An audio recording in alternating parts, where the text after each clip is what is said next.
Good evening, everyone, and welcome to Monday, February 6, 2023 City Council meeting. I will first await a motion to leave the non-public and to seal the minutes.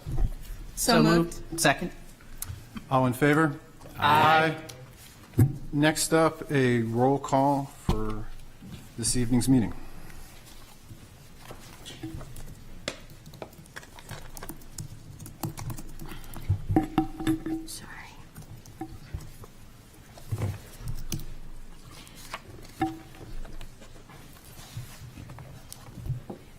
Mayor McEachran.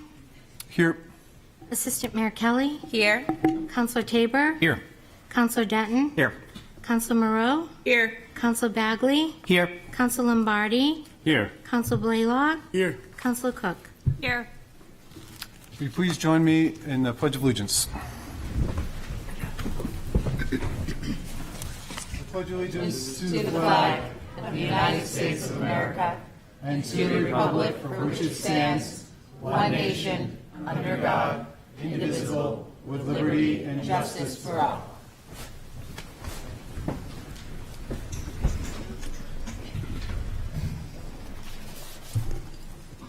We have a proclamation for Black History Month that we'll read now.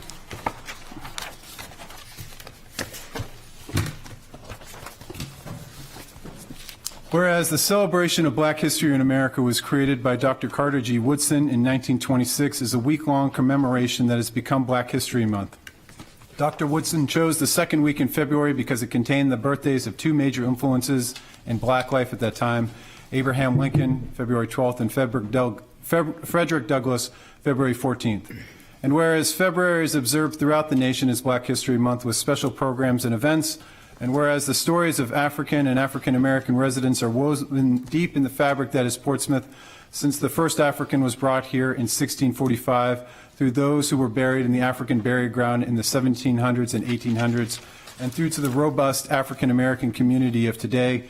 And whereas in June 15, 2020, the Portsmouth City Council passed a resolution which declared Portsmouth to be a racial justice municipality, and whereas we stand proudly with the Seacoast NAACP, the Seacoast African American Cultural Center, the Black Heritage Trail of New Hampshire, BIPOC, and many others who celebrate the deep history of Africans and African Americans in Portsmouth.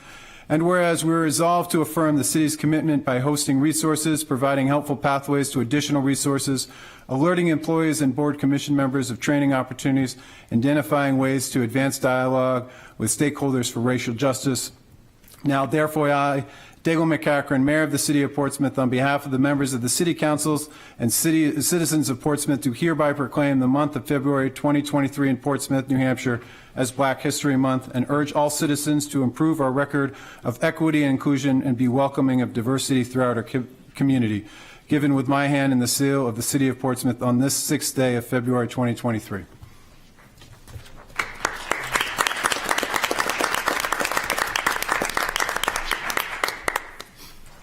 Next up, the acceptance of minutes for October 24th, 2022, November 1st, 2022, and November 14th, 2022. So moved.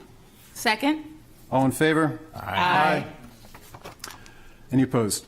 No, good. On to recognitions and volunteer committee reports. We don't have any listed, but that's because we set the agenda slightly before the cold snap that we had just over the weekend. I'd like to take a minute just to recognize some of the folks that were out freezing their butts off while we were watching our thermostats, hopefully keep above 62. In the early hours of Saturday, February 4th, beginning at 2 a.m., DPW crews responded to water main breaks on Green Street and Vaughn Street in the vicinity of and directly affecting the AC Hotel. The Vaughn Street water main service was restored by 2 p.m. and the Green Street water main service was restored by 5 p.m. with thanks for assistance from Mac Construction, who was called in to help. The city manager received a call of thanks this morning from the AC Hotel senior management for the hard work done in the extreme cold by our crews. I'd like to read the names of the DPW staff and firefighters who braved the elements and restored service in a timely manner. On the DPW side, Doug Sparks, Carl Snyder, Nate Campbell, Chad Robinson, Jason Gordon, Matt Gregoire, Cody Newman, Joseph Barlow, Donnie Fate, Brad Mead, Randy Bosvort, John Kudlick, Jason Beavers, Devin Belden, Jim Dumont, Bill Faulkner, Jim Toe, who was on vacation and on his way to the airport, and leading the way throughout, Director Peter Rice.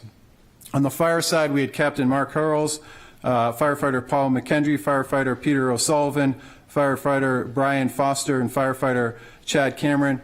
And on the PD, we had Officer Ian Estevu and Officer Jeff Rode.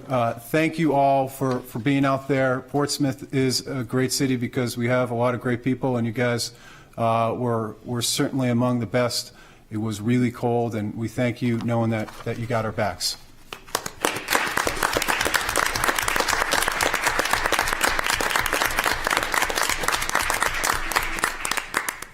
But that wasn't all. On just after midnight on Sunday, the fire department responded to a fire alarm at the Motel 6 on Gosling Road. Upon arrival, the firefighters found a water pipe break, which left the entire property without heat, domestic water, automatic sprinkler coverage. Between 1 a.m. and 5 a.m., the city team successfully relocated a total of 100 people, also 21 cats, 17 dogs. This I didn't even know was allowed in hotels, but 5 birds to other area hotels.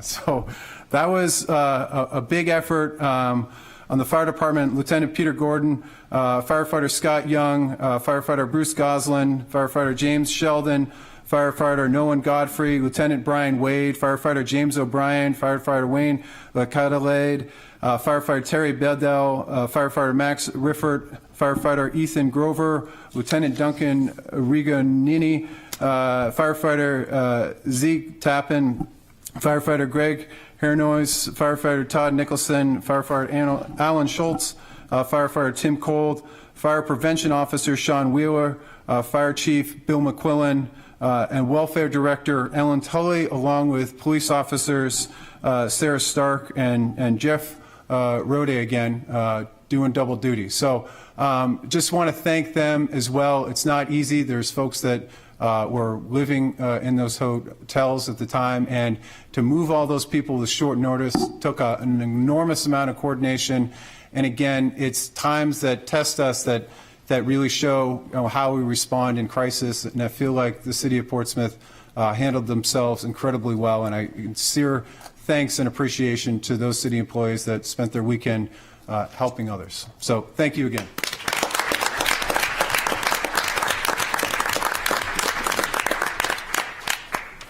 So next up, we have public comment. So just some rules around public comment. Call your name, come up, just city of residence, and you have 3 minutes to speak. It looks like we have, how many do we have here? 1, 2, 3, 10, 20, 22. Okay, we're going to shorten it to 2 minutes to speak because we have 22 speakers tonight. So 2 minutes to speak. The microphone is yours.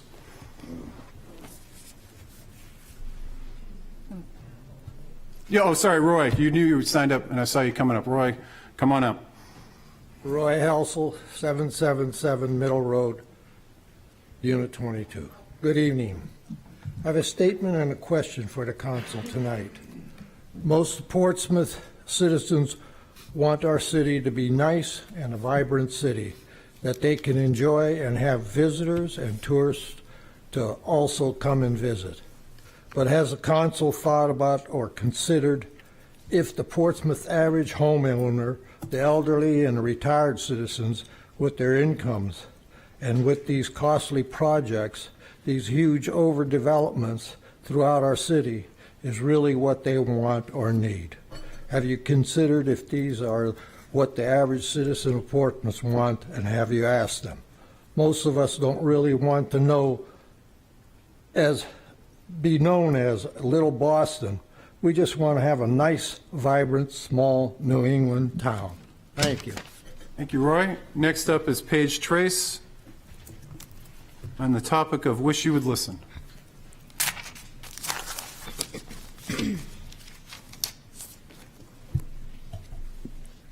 Mayor McCracken, Paige Trace, 27 Hancock Street, Portsmouth. City councilors, Mayor McEachran, with all due respect, the issues that confronted the neighborhood of Panaway Manor the other night were disturbing. No one sat here. Everyone here was there. You were all in attendance, but you were there to sell a project that you'd already decided on. You didn't listen. You presented a project, and Mayor McEachran, with all due respect, I adore you, and you held your own. But that's not what the residents of Panaway Manor wanted to hear. They wanted to be listened to. The city of Portsmouth has approximately 175 pieces of property. And did you have a conversation with them? Did you ask them? I am the first person to say that workforce housing is desperately needed in this city, but not at the extent of not listening to residents, mowing them over, sort of talking above them, hanging out on the wall like the school dance, the girls on this side and the boys on that side, and you didn't listen. You tried to sell a project. This is not a piece of glass. This is people's lives and their livelihoods and their property. Please find another place other than disturbing their property and listen to them. Thank you. Thank you, Paige.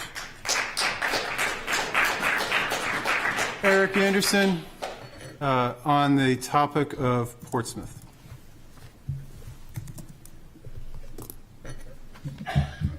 Good evening, Mr. Mayor, City Councilors. My name is Eric Anderson, 38 Georges Terrace, Portsmouth, New Hampshire. I'll be brief. I was glad that you were there at Sherburne the other evening.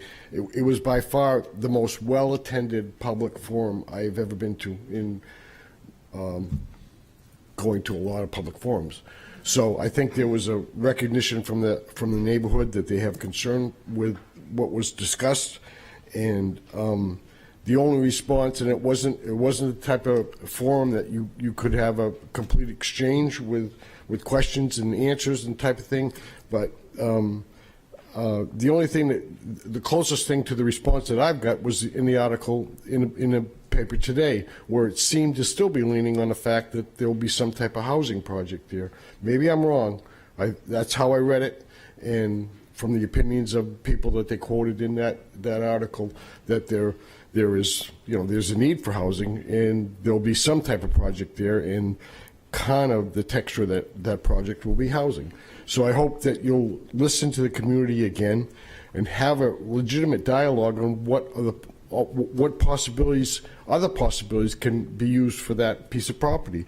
I in my written report to you, or my written testimony to you, I framed it in a question that I think is the overall picture of what is the best use of this site for the city, financial or otherwise, with the least impact on the neighborhood community.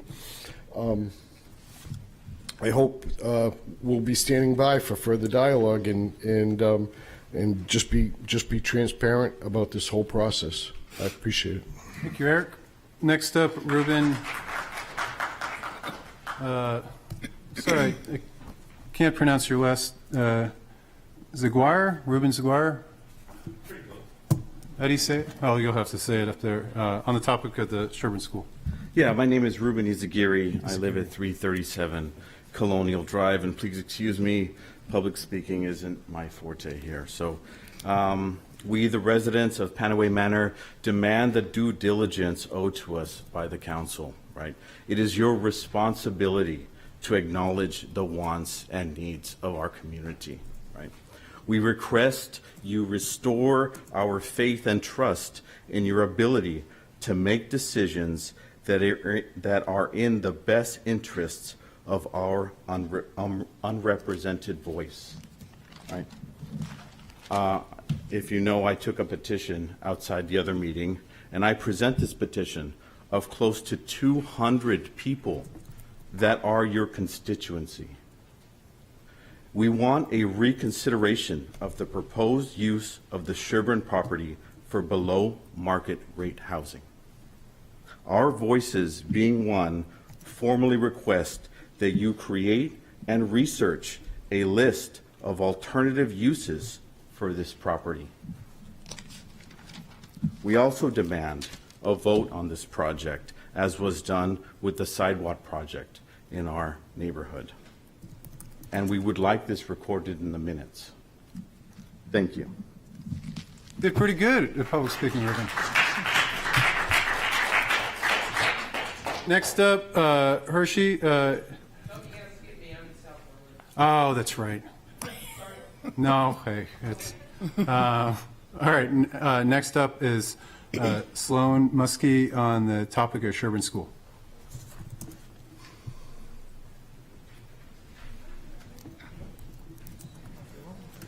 Hello, I'm Sloan Muskie. I live on 9 Sherman Ave with my parents. Yep. Okay. Okay. Okay.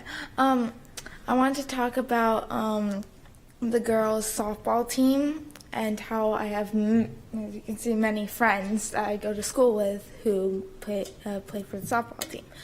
So I have like lots of memories there, cheering on my friends, rooting on their games, and I have lots of more like cheerleading. I did some cheerleading there, and lots more. So, yeah. My name is Genevieve Beckstead Muskie. I'm Sloan's mother. Sloan wanted to come and speak to you and let you know exactly how this will affect these young ladies here, in addition to many other students throughout Portsmouth. Your decision to place the condominium there where workforce housing, I understand the argument.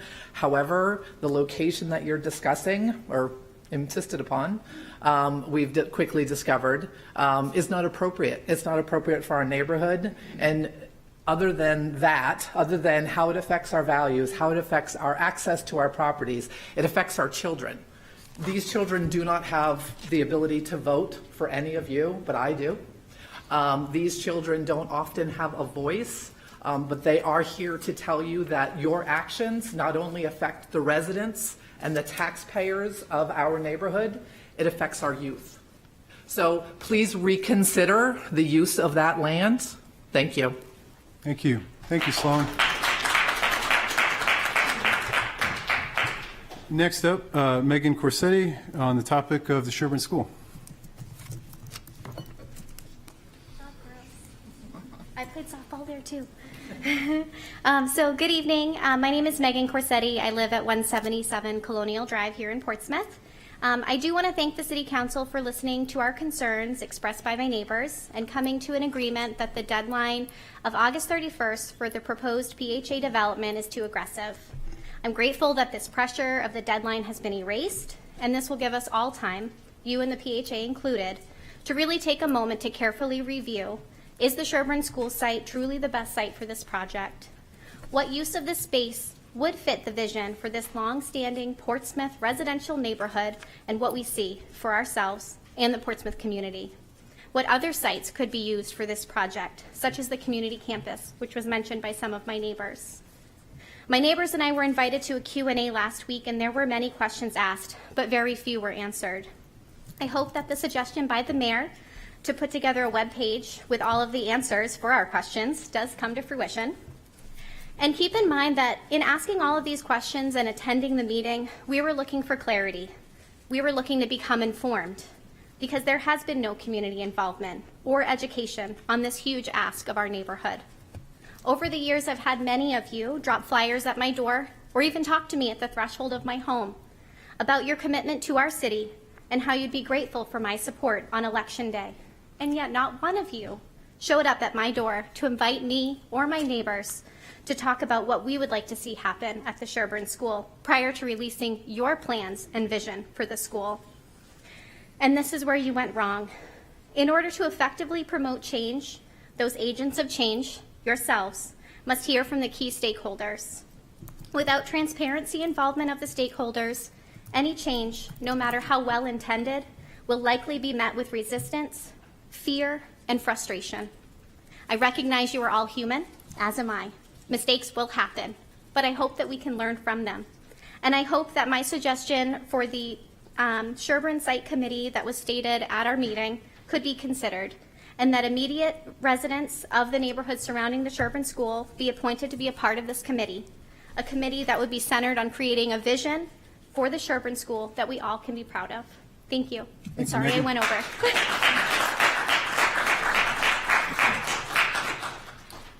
Next up is Sue Polidora on the topic of information.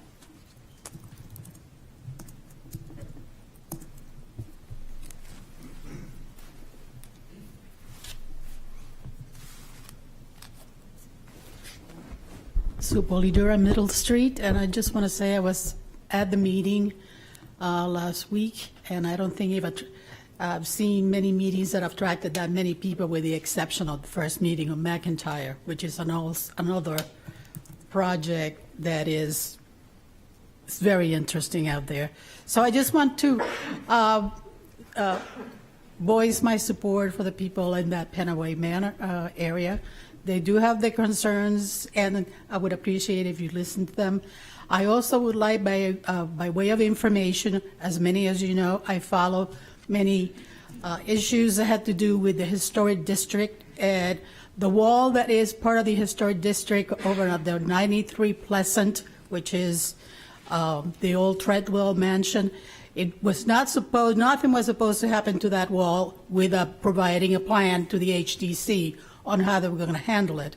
Apparently, there had been a trench dug up and other things that have happened this week, or maybe last week, and nobody seems to know anything about it. I'm saying this not just for you, but for the people watching that follow this issue as well, and they should be interested. We have a commitment from the developer that they needed to come to the HDC with a plan, and they have already started working, doing something in there. So the details of what they have done and what they've dug up are not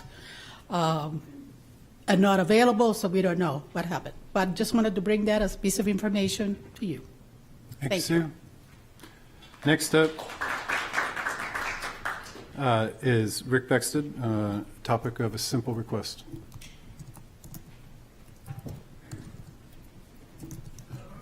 I know.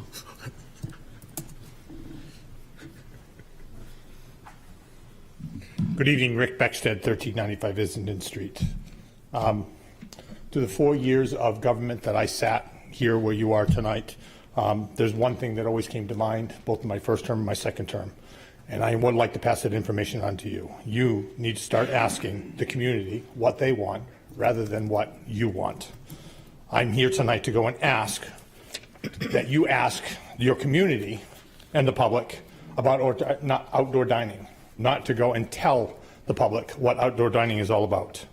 Tonight, I would like to ask you to ask the community about manipulating downtown traffic and its downtown functions, not telling them what's going to happen. Tonight, I would like to ask you to ask the neighbors what their thoughts are about preliminary plans and changing the character of their neighborhoods, not telling them what you're going to do.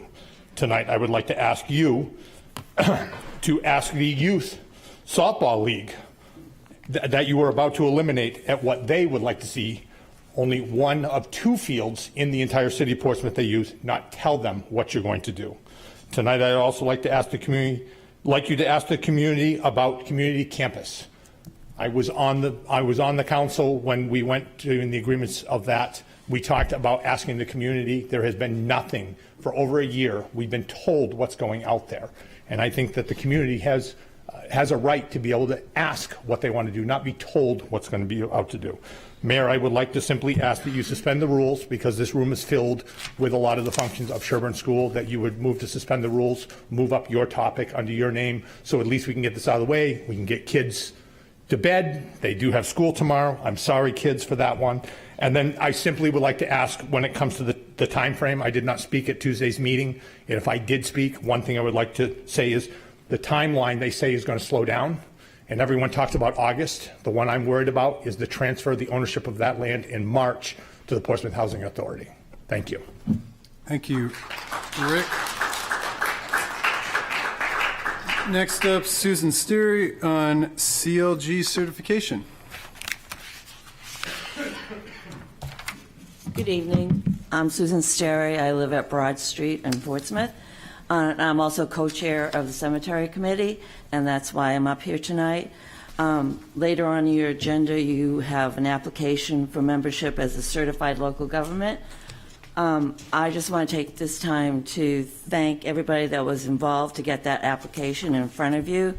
Last May, I went to Nick Cracknell, who I didn't know at all, who I know very well now, and asked him if he knew about this certification. And of course, he said yes, I was the new one. He put all the work and energy into this. It was a large application. It wasn't just yes or no. There's a lot of research involved. Then it was presented to the Historic District Commission, which had to be approved by them. And I also know this application went around to a few other departments. Those I don't know. But I want to thank everybody that was involved in this for putting the time and effort into it, because it was not just a simple yes and no questionnaire.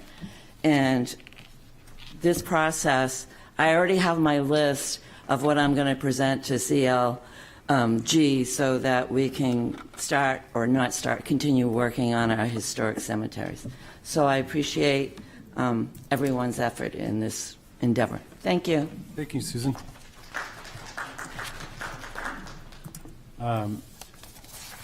Next up is Farida Ibrahim. Farid? She's not here. Did I mispronounce your name? She's just nervous. Okay.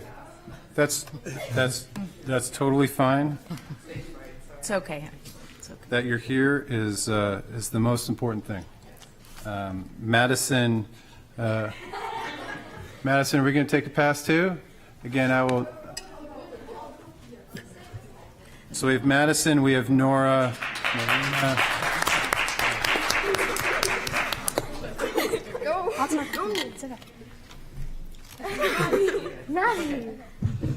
What do you do? You play softball? Yeah, we play softball. Yeah. Why do you want? You want to save your field? Yeah, we don't want the field to be leave. We want Because the field to stay. Yeah. We love the field. A lot of memories. Yeah, we have a lot of memories there, and we don't want it to be taken away from us. We don't want it to impact our game schedules and games. Yeah. Yeah. Thank you. Very good. Thanks for coming out tonight.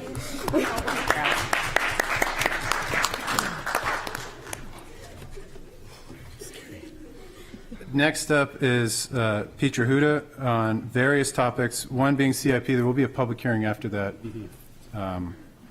but I am sure that you know that.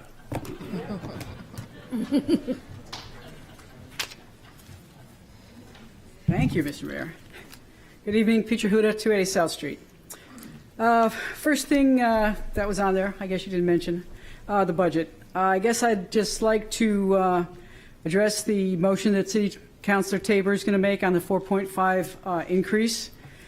I would like to remind you that you had an $8 million increase last year, of which 6.6 was a surplus from FY21. I'd like to also remind you, when you consider this, that there are really big numbers in the CIP as far as Ps and the police station. So I'd like you to consider the residents' pockets when you're looking at this tonight. I will speak to the public hearing on CIP later. The next thing I just want to talk about is outdoor dining. I hope that you have reconsidered and put a more fair plan forward as far as the sidewalk dining on the $500 fee. And I hope you have looked at the size of the businesses that would be participating here. In my opinion, somebody that has 15 feet on a sidewalk should not pay the same price as somebody who has 500, 200, or anything larger. I understand you are giving a discount, but I still don't think your scale is fair. Thank you. Thank you, Petra. Next up, Liza Hewitt on resident engagement.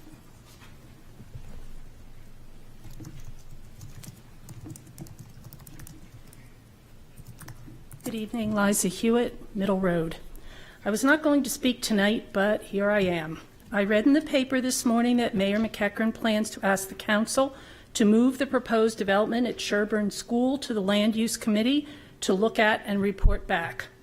I want to remind the council that the Land Use Committee meets the first Friday of every month at 9 o'clock in the morning. Not convenient or accessible for working people. So if you plan to be transparent and encourage resident involvement, I would suggest that you either refer this to the Planning Board, which meets on Thursday nights at 7 o'clock, or move the Land Use Committee to the evening. Please don't continue to treat resident concerns as an afterthought and cause a repeat of Tuesday night. Thank you. Thank you, Liza. Next up, Sean Muskie on the Sherburne School.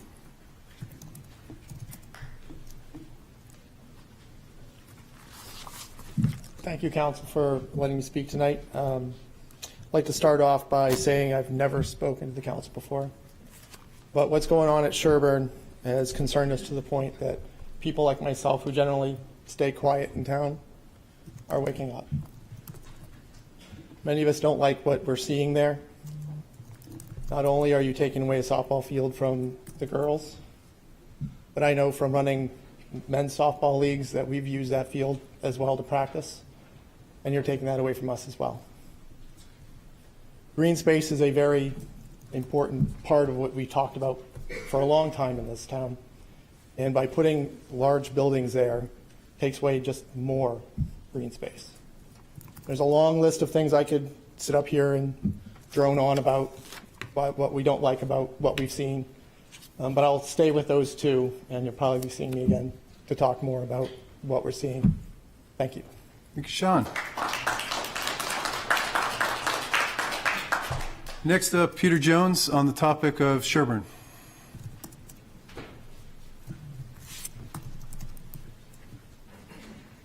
Hello, everyone. Peter Jones, Greenland Road, right across the street from the Sherburne School. So naturally, we've been talking to a lot of our neighbors, Councilor Blaylock being one of them, and just kind of wanted to pose a question to you all because, you know, we first heard about this, at least at length, on the January 12th meeting. So basically the question is, why was the Sherburne School property selected without taking perhaps into consideration some other properties that the city already owns, like Community Campus? Mayor, you pointed out in that January 12th meeting that Community Campus does have ample acreage for a project just like this one. And beyond that, the Community Campus is much closer to a number of things that all these, you know, new residents would benefit from. Multiple grocery stores, employment opportunities, the Walmart's right there, restaurants, the daycare on the Community Campus, and other essential amenities that, you know, all those families would benefit from. Additionally, obviously, Gather, who I know may or may not be involved in the project, they're about a quarter mile down the street. And there's also the new sports complex, again, for the benefit of all those families.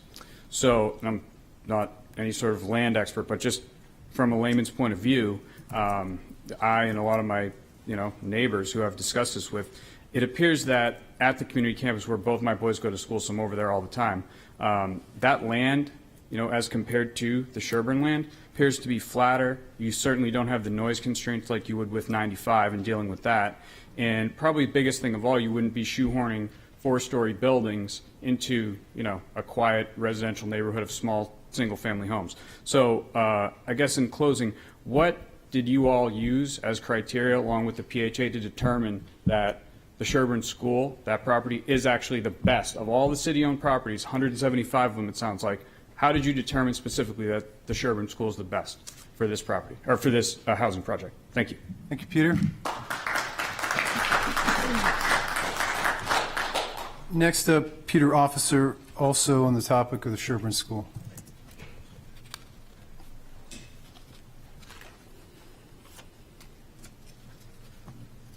How's it going, Council? My name is Peter Officer. I'm a resident of 627 Colonial Drive, in the Panaway neighborhood. I'm going to keep it short and sweet tonight because so many of my neighbors and fellow citizens or community members have done an excellent job and probably a more eloquent job than I could do, raising their concerns. Obviously, I'm a resident of the neighborhood.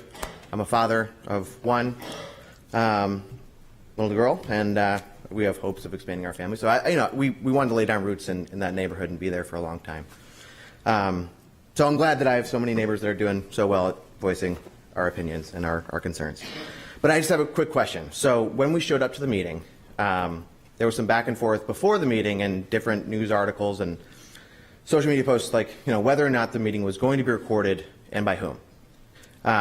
When we get into the gym at the Sherburne School, anybody that was there would sure recognize a big professional kind of style video camera, as well as audio equipment and a microphone. Moreover, Mayor, when you started the whole thing off, you started speaking into that microphone, which would make it look to everybody that was kind of an official mic used for city purposes. You then passed it over to Craig. He did his whole spiel, which was fine. And from there, instructed the Q&A using that same microphone, instructing everybody to speak into that microphone.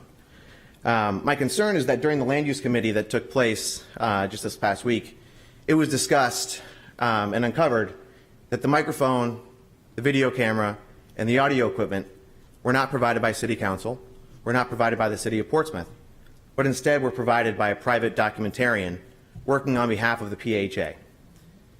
So I think it's a little upsetting to show up to a meeting where we as neighbors want to have our voices heard and our concerns addressed, and have an open discussion to be seemingly led on to believe that the microphone and camera would be used to then educate the broader city. I didn't want to show up here tonight because I thought we had our conversation that night. When I found out that that conversation was for a private documentary and not for the education of the overall citizens, it just felt, again, kind of shady. And I know shady is not the most maybe professional term. Just seemed that way. So, that's a concern that there just continues to be things that are going on in private, intentionally misleading at times, and also seemingly done, as someone else mentioned, to push a project along, instead of really engaging with the community, pulling fast ones on us. And then, again, I'm glad that so many of my neighbors spoke tonight because they've done such an excellent job at voicing our concerns and our questions. But to then be demonized and, portrayed as, again, in the same land use meeting, to say that we had one tone at the meeting and that our questions were immediately disqualified, and it was upsetting to see two city councilors there engaging in that type of discussion when they themselves were at the meeting, to hear the questions, to hear the concerns. So I hope there's more transparency moving forward. I hope that, like all of us hope, that we'll be able to be engaged. It will be treated with respect, and our opinions will be heard, and our concerns addressed as well. But anyway, thanks. Again, I said I was going to keep it short. Thanks. Thank you, Peter.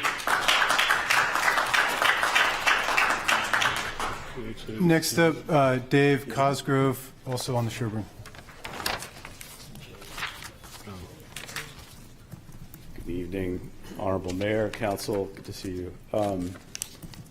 Just hard not to harken back to a time when I felt like a high-density housing development was going to be effectively thrust upon my neighborhood. I live at 174 Echo Avenue. I know at least one of the council members here tonight really pushed local business leaders to speak in favor of that, even though the scale in particular of that project I felt was just completely inappropriate given the density of my neighborhood. So don't want to spend too much time looking backward, just looking forward. I appreciate the forum the other night and listening to the neighborhood. It sounds like voices were heard. I just recommend staying as transparent as possible moving forward. I'd like to thank the girls for coming out. Both of my girls play with PGSA, have used that field, and it's one of only a couple of fields. It's not in great shape. It could use some improvements, but should you look at the roster of potential locations for housing and you do choose that spot, at the very least, I think you should find another spot to replace that field. rather than just come up and not come up with a solution. I know, as you know, I'm involved with the skate park at Portsmouth that will hopefully break ground this summer. Given that the park it be implemented in the near future, it's possible that maybe we could look at the Greenleaf Rec Center in that space where there's already existing high-density housing as a possible site for additional affordable housing adjacent to existing affordable housing. That's it. Thanks, Dave. Next up, Esther Kennedy, who I believe is celebrating a birthday today. Is that correct? Yeah, talk about a woman's age. Just 25. All right. No, I'm proud of my age. It gives me maturity to stand up here. Esther Kennedy, 41 Pickering Ave. Declan didn't say, or the mayor did not say my topic. Oh, sorry. Is it civil rights? No. Civic rights? Yes. Civic rights. I am very concerned about the fact I keep hearing from the council that we want a vibrant community. And I can tell you, we have a vibrant community. And I really want you to start thinking about citizens' rights. Now, I know many of you were supported and put on by developers on this council. But I really want you to think about what happened on Tuesday night when you didn't go out and ask the citizens what they wanted. I'm concerned that we have a new McIntyre plan on the website that does not look like the citizens' plan. I'm concerned that we did not deal with outdoor dining by making sure that we had the citizens' conversation. I miss the days of Portsmouth Listen. Mr. Tabor ran that, when citizens came together and made a plan. Right now, I'm feeling like we have a little bit of a dictatorship. We are not working with the citizens to come up with a plan for a multitude of things. As a council, I worked really hard to make sure that I included citizens. Many of you were on my citizens' walks when we were trying to do the sound barrier. We had the citizens there. We had the state people there. We had the city people there. I want you to think about that. It's time to do that again. And my last thing is, Mayor, you forgot one group of people. On Saturday, I went to the transfer station, and there's some great people out there in the really cold wind making a difference and helping people quickly to try to get their bags of trash into the combos area, and actually came to help cars because some elderly people were truly trying to work hard to get their trash out. So that whole group of people did a beautiful job, and I want to thank them personally. Thank you, and have a good night. Thank you, Esther. Next up, Sue Doyle on the topic of the Sherburne.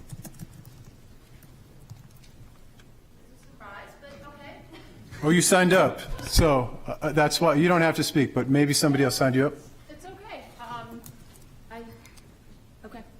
I think somebody may have signed up for me, but not being prepared to do this, but I can tell you the overall theme for, or since Tuesday, when many of us who live in the neighborhood really started learning what was on your minds. And not speaking for everybody, of course, just thoughts that I've been having and in discussions with a lot of neighbors who have lived there for a long time. I don't know that we are absolutely against anything happening there. It is a good spot. The school is a fabulous building. I know it needs work. But a lot of people have great memories there. A lot of people went to school there. We've got Look at this crew. Look at this softball team here to talk about it. Let's do something, but let's do something that makes sense.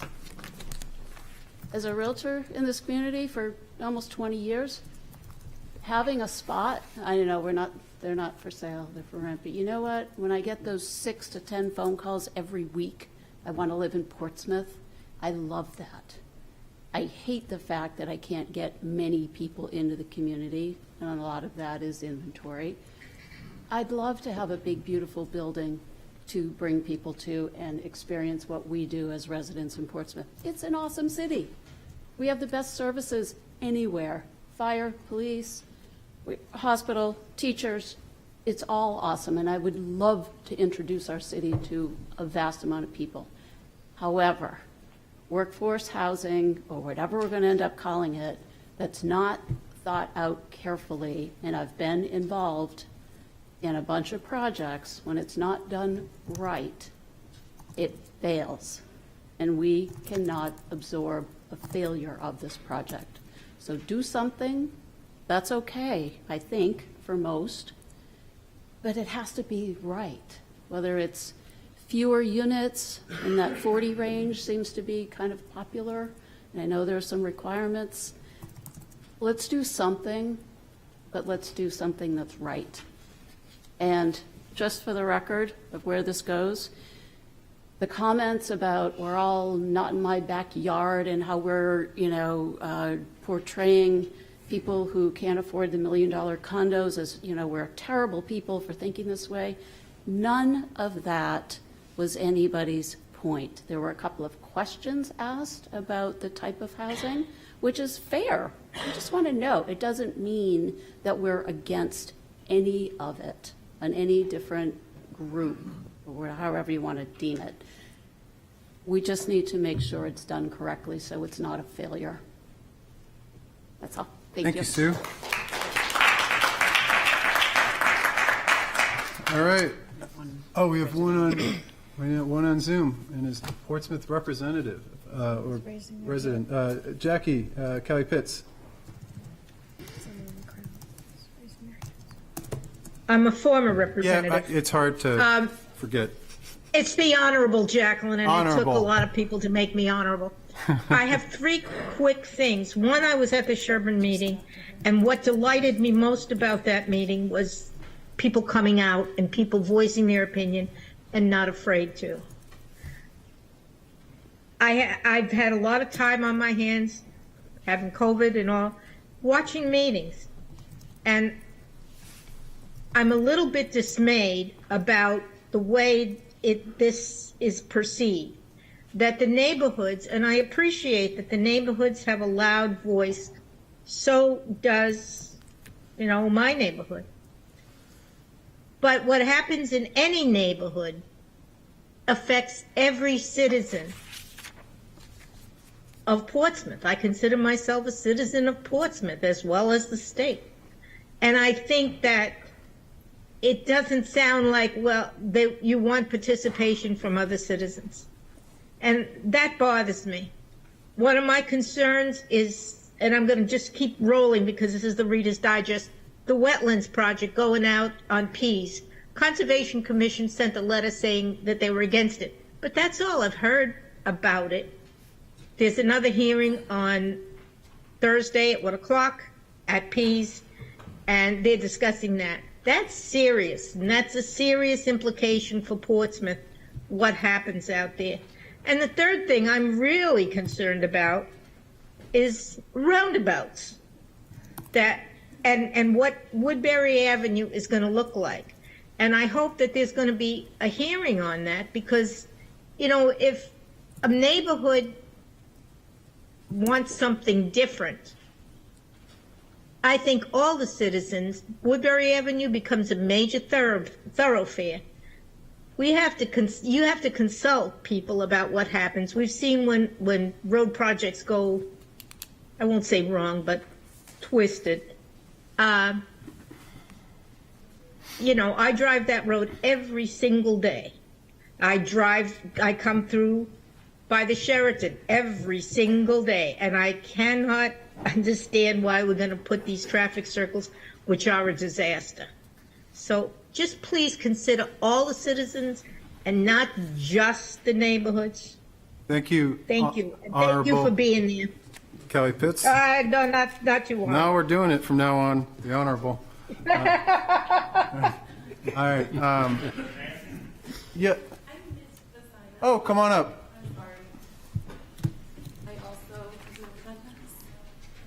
We're just limiting it to 2 minutes just because there's a lot of folks really here. quick. Okay, so I'm Kate Fish, 946 Greenland Road. Thank you for listening on Tuesday and adding that to your plate. After hearing about the proposal for the Sherburne School site, which sits directly across the street from our dead-end road of about 12 houses, I was shocked. We have a small single-family neighborhood of affordable houses for Portsmouth. Mr. Welsh said last week at the Land Use Committee that, as evidenced on Tuesday, they're often demonized and discriminated against when speaking of low-income people of Portsmouth and referencing the Tuesday meeting where we spoke. And because the meeting on Tuesday wasn't filmed, I feel it necessary to say that I believe that's not necessarily a fair statement. The vast majority of neighbors who came and spoke at the meeting on Tuesday were not demonizing or discriminating against low-income Portsmouth residents. In fact, I would argue that many of us are exactly that. Some of the people you heard speak were teachers, nurses, and police officers who work in this very city and live in the Sherburne neighborhood.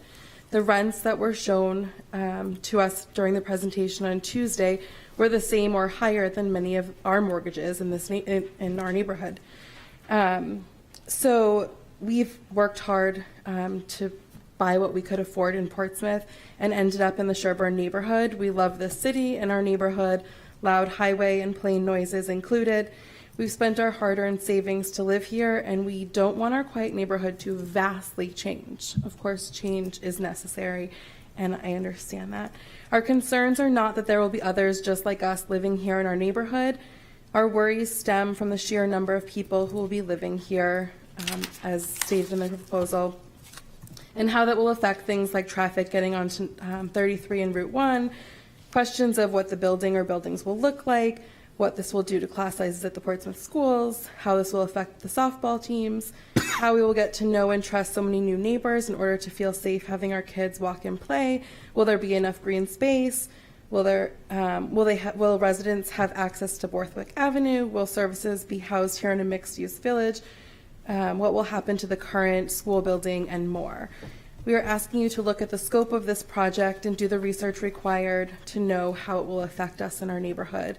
I believe our neighborhood has been unfairly portrayed, and I worry that our concerns will be minimized or overlooked based on the perception that we are discriminatory and that our concerns are being raised based on the demographic of people who will live in the units. This is largely a false narrative that has come about due to the lack of transparency. I feel as though the neighborhood should have been more informed and concerns should have been heard before spending lots of resources on this proposed project. At the first council meeting where the proposal was brought public, it was said that there was an aggressive timeline for this, and it was even asked how you could help expedite the project. Transparency builds trust, and I'm hopeful that you can build that with the neighborhood moving forward. Thank you. Thank you. Next up, we'll go back to Hershey Hirschkopf from over the river. Hi, I'm Hershey Hirschkopf. I'm the Executive Director of Seacoast Outright. I live in South Berwick in the great state of Maine.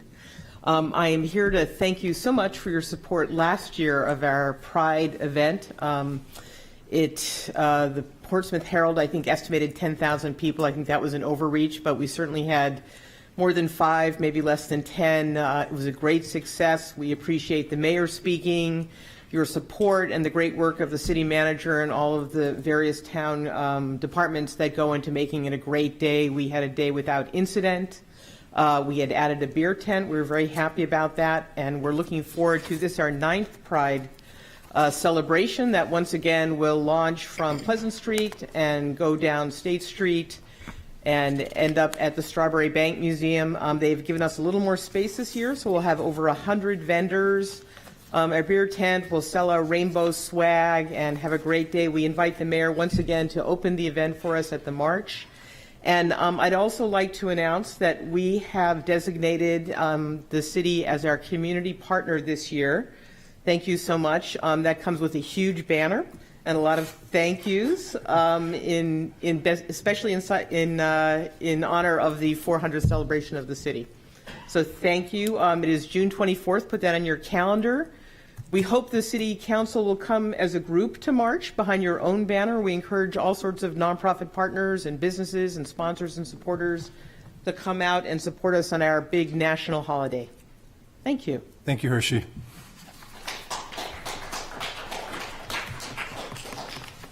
Okay, with that, I think we have all the public speakers, correct? Anybody else? Going once? Going twice? All right. Your Honor, I motion that we suspend the rules, bring forward item 15.5 under your name on the disposition of the Sherburne School. Second. All in favor? Aye. So this is a verbal report. Thanks, former Mayor Rick Beckstead, for having the idea, and I know that there's a lot of folks that need to get to bed, but would like to start with, I guess it was the idea that anybody is being demonized. You know, I flatly reject that characterization. If this was the New Franklin School and it was the Crick, we would have just as many people that have just as many questions, because in Portsmouth, we have a lot of questions, and we want to be involved. Now, we also have to weigh, and this is, you know, an effort to weigh that, is the amount of work that goes in so that you can answer some of those questions, and the amount of, you know, or lack of work to get folks involved. Tried to split the difference on that. Doesn't seem like it worked. And for that, I will take responsibility and appreciate that, you know, more information is always better, and bringing more people in is the biggest thing we can do, especially if we want to do things that I believe are needed in the city, and that's to create below market rate or affordable housing. Some of the things that I heard were size and scope. You know, probably the biggest. You know, what's gonna be impacted of the traffic. These are things that we would have to have a pretty good idea of. Another one, green space, rec, softball. There is a huge component of that. We talk a lot about green space in all parts of the city. The Sherburne neighborhood or Panaway is no different than that. What else would go here? I think that was, in addition to housing, what would happen in the Sherburne School. We probably need to look at this collectively and holistically together, instead of, you know, behind the Sherburne and then ahead of the Sherburne. That has to be, you know, a plan that goes in unison. Who's going to live there? I think that, you know, part of the way that the meeting got, you know, maybe a little twisted, there was a lot of questions. The federal government with regulations on the federal income low, or the federal low income tax credit, it's tricky. You know, if you earn $60,000, you might be surprised to find out the federal government defines you as low income in our region. There's a lot that needs to be explained there. We need to do a better job of explaining that. Finally, I think one of the biggest things, and why I would ask this to go to the land use, is why Sherburne? Well, first, I think that we are looking at all land in the city. I think we identified previously, and there's a lot of a planning board member, Hewitt, has sent us many instances of where of the 174 lots, many are unbuildable because of the wetlands. He has also stated that he'll provide some more information on that. But we have into the Atlantic Heights next to the Senior Center, Granite Way next door, Granite Street next to the Alumni Field, and then of course the community campus. Being able to come back and say this is why we think that this parcel is best to go first in a longer plan and understanding of everything that we do. I don't think we're just going to build one project in the city of Portsmouth, but why would Sherburne go first is a question that we need to be able to understand. And then I think that affordable housing is it's just difficult. There's so many definitions. I've had one person email me today that you can't call it affordable housing. Nobody knows what that means. Another person emailed me, you got to keep calling it below market rate because affordable means all these other things. I think that there is a lot of, not education because that sounds patronizing, but collaboration with us to talk about what this project is going to be. And so on the last point, Peter mentioned that there was video recording. When I went in there, didn't think we were recording it. I asked, we're going to put this on the website. That's still my expectation to put that on the website. Anyone is able to film. I saw Artie Clow film, and if we can't get the folks with the fancy cameras, I'll ask Artie to put his, and we'll get that on City Council or on the city website. But that was the expectation when we started that, and I still feel like that's where we're going to get to. It's just going to take a little longer. In terms of what I would like to see next and what I think would be useful is to have this go to the land use committee at this point so we can answer probably the biggest question that we have is what happens next and why, if we're going to go down the path of the Sherburne, why would this project be ahead of other projects? I also want to make clear that the August 15th timeline is not tenable. I think it was a tough timeline to get through planning, all the land use committees. It was tough, even if everybody loved this idea. And that wasn't the case on Tuesday. There's a lot of questions. I think we can get people, and people will, if we can address some of those issues, get to a point where this is something that, as I said at the meeting, 3 out of 4 like instead of 3 out of 4 dislike or have concerns about. And if we can do that, then we can focus on the following year if this is something that's going to go forward. So I'd wait a motion to move this to the Land Use Committee with a report back at the next council meeting. So moved. Second. Any discussion? Councilor Morell. At the next city council meeting would be before we even have another land use committee meeting. So we'll extend it out to come back to the city council. And I know that there were folks that were taking down signatures. We'll make sure that we get that back to Ruben, who I saw had a lot of signatures. He can be a point person. We'll let that ahead of the next meeting. That we'll make sure that that's addressed. Councilor Tabor. Yeah, just to speak to the motion, I think you've identified the major questions. How does this compare to other city sites? And is it the best and why? And should it go first? What's the traffic impact? What's the tenant mix? What do we do about the softball field? And there's other issues, the sound overlay zone, the potential of Liberty Mutual. So I think it's smart to refer this to the Land Use Committee so we can explore all those and get the facts. I would advocate that the report back is not just to the City Council but to the neighborhood as well, and that we host some evening work sessions to relay all that information. And I would also urge us to build in some time for the neighborhood to deliberate on what they've learned, whether that's in small groups or some method so that they can then come back and report to us on their opinion based on the facts. I think, in other words, let's structure a way for a very thoughtful second look at it all with the facts. I think that's worth doing if we build in the time for that. I'm glad we're not going for the August date. You can't rush a public process. So my hope would be that we report out both to the council and to the neighborhood and build in time for the neighbors to deliberate on the information that we give them. So to rephrase that, move to have a report back on the Sherburne and other locations with a report back to the council and a work session scheduled to be hosted at the Sherburne School. If you would be willing to change your motion to that, yeah. Sure. And I would make a friendly amendment to potentially move it to not Sherburne so that it can be recorded, potentially the senior center, so that we're still out that way, but we have the ability to record and stream that meeting.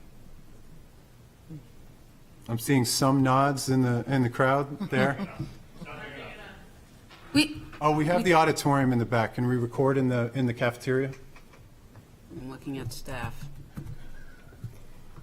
We don't have that ability in the large gathering space at the senior Should we center. potentially break it into 2 sessions?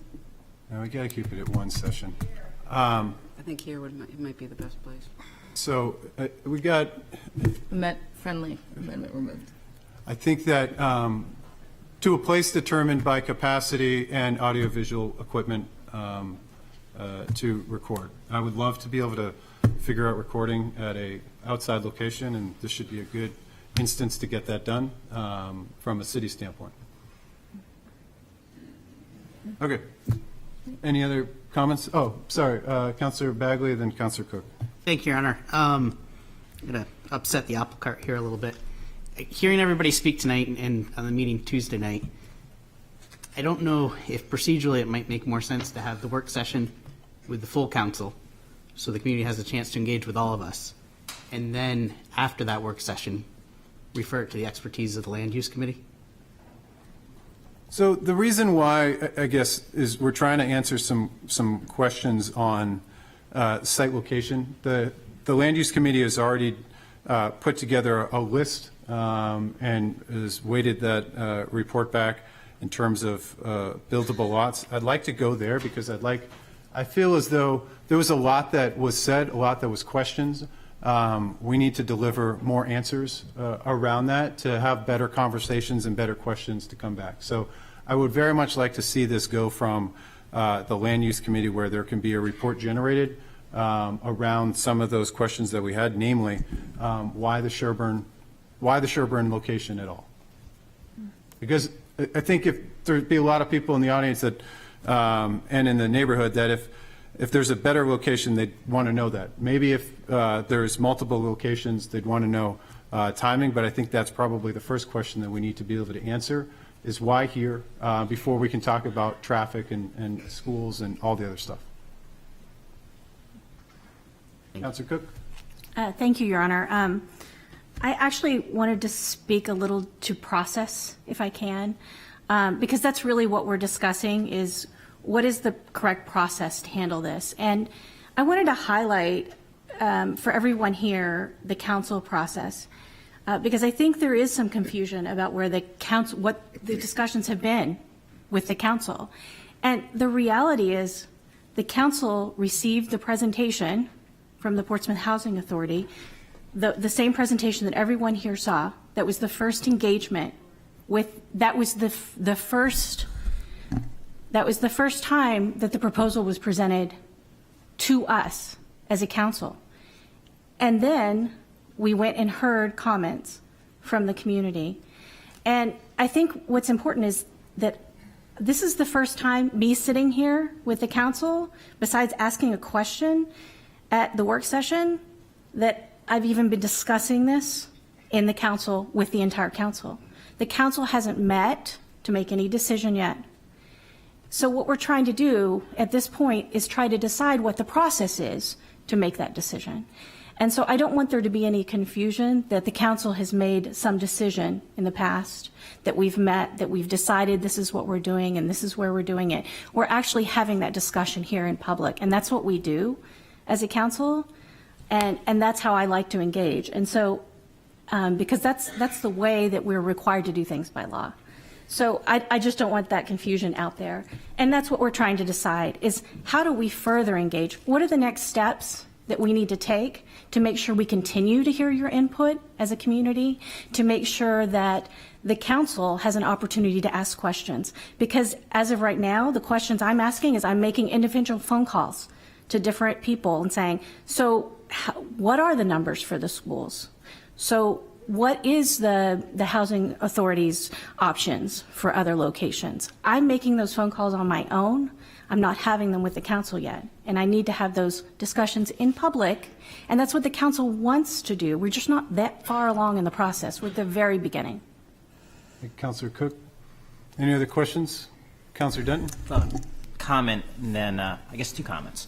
The first one being, having gone door to door the weekend prior with Councillor Blaylock, putting up those flyers to make sure as many people could participate and listen to other questions, I was not taken back or surprised by the neighborhood's reaction. And my other comment is simply, if we're going to send it to the Land Use Committee, and if they're going to give us a list of all the potential places, and if there's a chance that at the top of the list might be another location in Sherburne School, shouldn't we hold off until we get that report back before we determine where we're going to have the meeting? Because if it comes back saying there's another location that's better than Sherburne School, then we might want to have that meeting at the better location than at the Sherburne neighborhood. And the whatever the report comes back with, I'm hoping we would pursue as much affordable housing as we can in the city. Thank you, Councillor Denton. Councillor Moreau? Just to make a quick comment about, I have actually spent many hours looking at the map geo of the city and looking at every zone municipal lot that we have, or at least as many as show up on that specific thing. And a lot of them, ones that I thought really had promise, have wetlands, and with wetland buffers, sometimes the developable portion of, even if you put 3 lots together, is not got any access to a road, or the only access to it might be the rail trail that will eventually go through there. So access to developable land on lots, and a lot of our land is actually a national resource protection, because we own it because of Barry's Brook, or we own it because of the Sagamore Creek. Like, we have a lot of land that we do own. Not a lot of it is actually outside of wetlands, but I would be happy to formally put a lot of that together and see if I'm missing anything and try to get it back to everyone.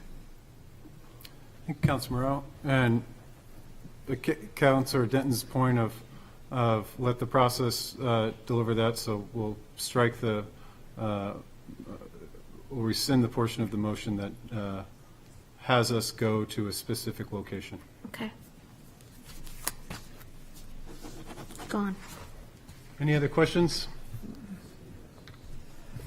Okay, so to recap, because this is sometimes can be quite confusing when you make the sausage up here. The goal is from the Land Use Committee to report back on the best locations or the buildable locations for affordable housing, listing the pros and cons. We will not host that at a specific location and we'll host it at City Hall, given the fact that we don't know where that's going to come. And from there, any next steps that involve the Sherburne parcel, we will certainly be back in the neighborhood to discuss. That align with folks up here's thinking, and Councillor Tabor? And just to clarify, we were going to have that report of the different sites and pros and cons go to a neighborhood work session, night work session as well. That was my understanding. Did I get that wrong? Yep. So we'll have it. So we'll have that report at a work session of the council, so that there can be questions raised and hopefully answered in that, and not the dais typical commentator or public speaker that kind of stifles the back and forth. Yeah. I mean, I sense that, if I could, Your Honor, that there are multiple views within the neighborhood. Not everybody is opposed to everything anywhere. Some people are talking about something of a scale that could meet our need for housing, but also complement the neighborhood. And I just want to allow time for the neighborhood itself to deliberate in some way, whether we do that through facilitated small groups or as an adjunct to the work session. Well, that's, I think, the only way we're going to get to a project that is supported by any neighborhood that we look at. And, you know, I'll just say that before we have a vote, I appreciate everybody that comes out and speaks. You are the most important part of the government. You're our boss, or as my daughter calls it, you know, the citizen is the boss of everybody on the council. You have the highest role, and thank you for bringing the children in or the young women in to speak on this process. It's important to stay engaged and stay involved. And I hope that, you know, there's a big need for affordable housing, and it's hard to look at our city on a whole and then on the micro level. I understand both. I understand my neighborhood feel what we would respond to something like this, but also when it comes to need to hire educators that you know we're not attracting enough at the current pay scale because Portsmouth is too expensive to live in when it comes to service economy, when it comes to people on the first year of a police officer's salary or that of a fire officer. Those are things that weigh on me as well, as I know they weigh on you, because collectively we have to figure out in a very popular destination how we maintain some measure of affordability so that we continue to provide the services. You know, the DPW workers that were out to 2 a.m. or starting at 2 a.m., they need to have a place that they can call home in Portsmouth because they serve our city. And so weighing all of that is going to be a test for our city. I hope that we can pass that test and align on a way that we can have a dialogue that shapes the future of Portsmouth as well as potentially your neighborhood. And I appreciate everybody that's come out tonight that spoke eloquently in a very respectful, passionate way about your future. I hope we all remember as well that we are all citizens of Portsmouth and that we will continue to try to make our way in this city. So with that, I think we're all in favor, but all in favor? Aye. Any opposed? No opposed. Thank you. We'll take a 5-minute recess.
I assume it's the CIP. Let me just shut the door. Because all the department heads are here. Did you not notice? The muscles?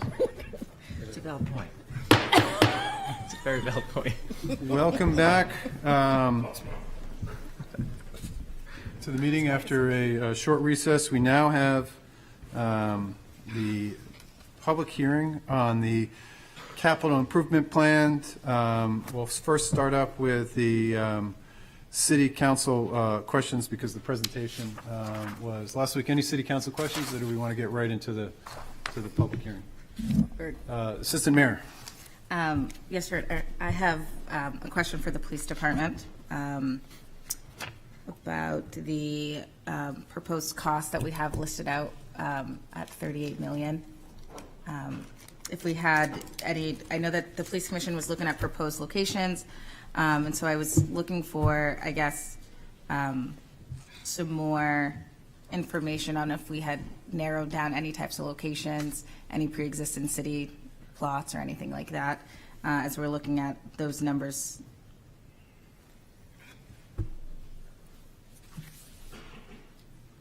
Good evening, Council. To answer your question, Assistant Mayor, we have just in the process of finalizing a design team, and we have several different locations. And once we get with that design team, we'll work on getting specific about what of those locations will fit best. And so at this point in time, we do not have a location. Okay. That answers your question. That does. Thank you. Any other questions from the council? Councilor Cook. I wanted to ask the chief a question as well, so before he sits down. You might have a Thought I'd couple catch questions him. up here. Sorry about that. So my question is about the police body cameras. I noticed that we have them in the budget for fiscal year 26. Is that the earliest we think we can, you explained that we needed to do a study. Is that the earliest we think that we can complete the study before we ordered? No, that was just to put it in as a place marker. I think we're going into contract negotiations, so a piece of that was working with the unions to get agreement on implementing the body cams. So once that's done, I think things will move really fast. I just think it's just a goal of hopefully having achieved and in place at least by then, but more than likely they'll be implemented long before that. Thank you. I appreciate it. Anybody else? I have several more questions. Go for it. We're all good? Okay. So let's start with infrastructure upgrades. The Fleet Street utilities upgrade streetscape. I noted that we have $3 million. We have $2 million in the fiscal year 24 budget, but then $3 million in fiscal year 26. Is there a reason why we're pausing? Or is it that the first part of the project is going to take a full 2 years, or that, you know, is there a reason why we have to wait another 2 years before we fund the second part of the project? Can I speak to this? Yes. Good evening, Mr. Mayor, City Council. Peter Rice, Director of Public Works. The enabling work, which is to put a new drain line from Hanover Street to the North Mill Pond, will take a year and a half.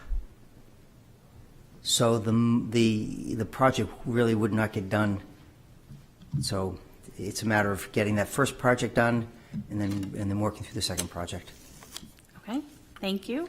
I have more if you want to stay, and it's up to you. Sure. I don't know if the city manager wants you to stay and answer all of these. I'll go ahead and skip to bike ped improvements. Greenland Road, Middle Road bike ped improvement is in fiscal year 26, $585,000. Is it there because we won't get to it by then, or is it just timing made sense financially? In terms of the timing, I can't speak to how it got to that point. You know, when it could. We worked with the former planning director, well, 2 planning directors ago, to come up with that schedule. Our intent is to revisit the bicycle pedestrian master plan before that project was going to get completed. So the thought was it would be an opportunity to look at the priorities. We really want to focus on connectivity. We want to make sure sections of the city aren't isolated. So, we would revisit that schedule as part of that exercise. Okay, thank you. I think it's probably the same answer then for the Market Street side path. Fiscal year 25, there's 160, and fiscal year 26 is we have state funds that coming in. Is it? There's a CMAQ grant, air quality congestion mitigation air quality grant, Right. That's been requested, or at least the pre-application's been in. So the thought is that if those monies become available, that would move forward. Okay. Okay. Thank you. Yep. And on Market Square upgrades, I noted that the funding for the planning is in fiscal year 25. Is there a reason it's in 25 instead of 24? I'll take a stab at that and look to the Planning and Sustainability Director to clarify. There is $100,000 already encumbered for this use, and the additional 50 is in support of community engagement related to the plan. But Peter, feel free to save me from myself here. That's pretty much right. Yeah, it'll be to look at the plan, and then the 50,000 was going to follow on with public engagement to let people know what we're doing and where to go next. As a follow-on then, do we anticipate that it will take a full year before we get to the public engagement piece? And that $100,000 will be enough to do the initial discussions without engaging the public? Well, we're looking at the Market Square proposal that was put forward two council meetings ago, I guess it was, and we're going to have a report back on that in terms of the cost of looking at the outdoor dining in a slightly expanded area. So it may be that we want to accelerate the funding a year if that's needed, or we can stick the course, come up with the designs, and then do the public outreach as planned. So we'll have a report back on that probably the 21st. Okay. And so it's anticipated that the fiscal year $26 million is part of the project itself after the planning piece, or is that still project planning? No, that would be the beginning of designing construction. Yeah, the farther out year, yeah, excuse me, yep. Okay. And then another question that's related to that on utilities undergrounding. I noticed that we have $2.5 million in the CIP, but it's pushed out to fiscal year 29. So would we need to move some of that funding up as part of the Market Square redesign if we start tearing up streets in Market Square? Market Square already has underground utilities. The first amount of money was for Fleet Street, and that was in last year's CIP. This money was identified as an out-year project because we know there's other areas, and it was really just a matter of showing that there was interest in continuing this effort. And it really, wasn't anything specific programmed at this time. We have an idea of Market Street, which has dual poles, has a section there would be the next area, but the idea is to connect it to another project. So there's a synergy and a leveraging of funds. So, thank you. I guess what I'm generally asking is if we expand which I know we're looking at, if we expand the Market Square upgrades to include surrounding streets that don't have undergrounding, we would then have to move up some of these funds.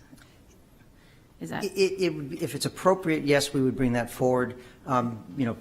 Peter is just picking up this aspect. I have been involved in the Market Square discussions prior to that, and the thought would be that public involvement would start right out of the gate. It wouldn't be something that we wait.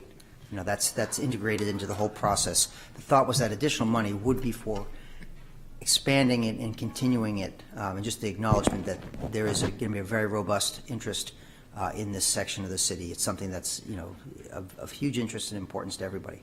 Okay, thank you. I only have a few more questions. South Mill Pond Playground. Right now, that funding was moved out to fiscal year 29. If we were just to take the ADA accessible playground piece and move it up in the budget, how much of that entire $1.5 million budget would be just the playground improvements? I don't have an opinion of cost for that project. That number was engineering experience and based on what the types of things were going to be necessary to get it done. You know, I hate to throw a number out specifically. You know, if, you know, order of magnitude, I believe the park when it was built 20 years ago was in the $200,000 range. And that was a while ago. So you're probably looking at, you know, twice that, maybe, you know, $500,000-$600,000. You know, but that's just a grab number at this point. You know, if that is something that the council's interested in, we could start that first year with, we have $15,000 the first year. The thought was that we would be able to scope the project using that money and get a better feel for what the overall project cost would be. Okay. Thank you. My last question is about the Prescott Park Master Plan improvements. I noted that we have the $1.75 million in the fiscal year 24 budget. I know that that's, the council's already discussed that Phase 1A piece. But the next set of funds does not come until fiscal year 28. Is that when we have the funds in to anticipate rehabbing the building space? The intent is to, well, we're trying to do a number of things. One, as you know, we try to work to keep the debt ceiling, within that debt ceiling of 10%. And working with our finance staff, we looked at the scheduling and we determined we needed to push it out to that time frame. Whether that means the building would not have funding until that point is dependent upon whether private participation occurs, whether there's additional grants out there.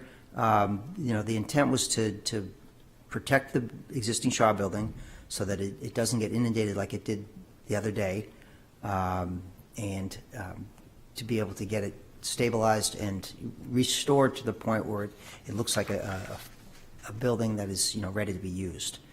So the question really comes down to if the council so decides to invest in an addition, whether that addition is a larger scale or whether it's smaller scale, just treating the elevator shaft and mechanical equipment, or whether there's additional space for other programming. Thank you so much. Yeah. Sorry for all the questions. That's okay. Councilor Tabor? Yeah, Peter, don't go too far.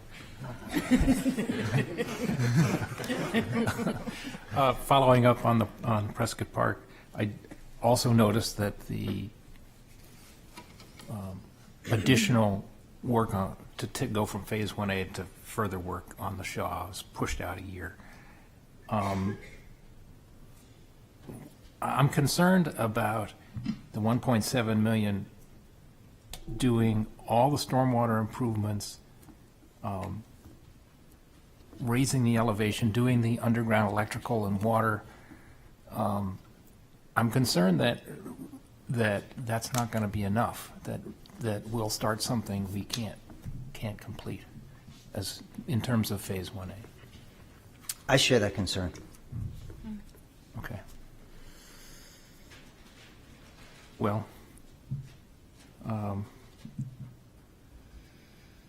you know, I think that I take that we would have drawings and then we'd get bids, and so we'd have a chance to look at this before authorizing anything. Yes. So where we're at right now is we have a design that's fairly far along for the Phase 1A.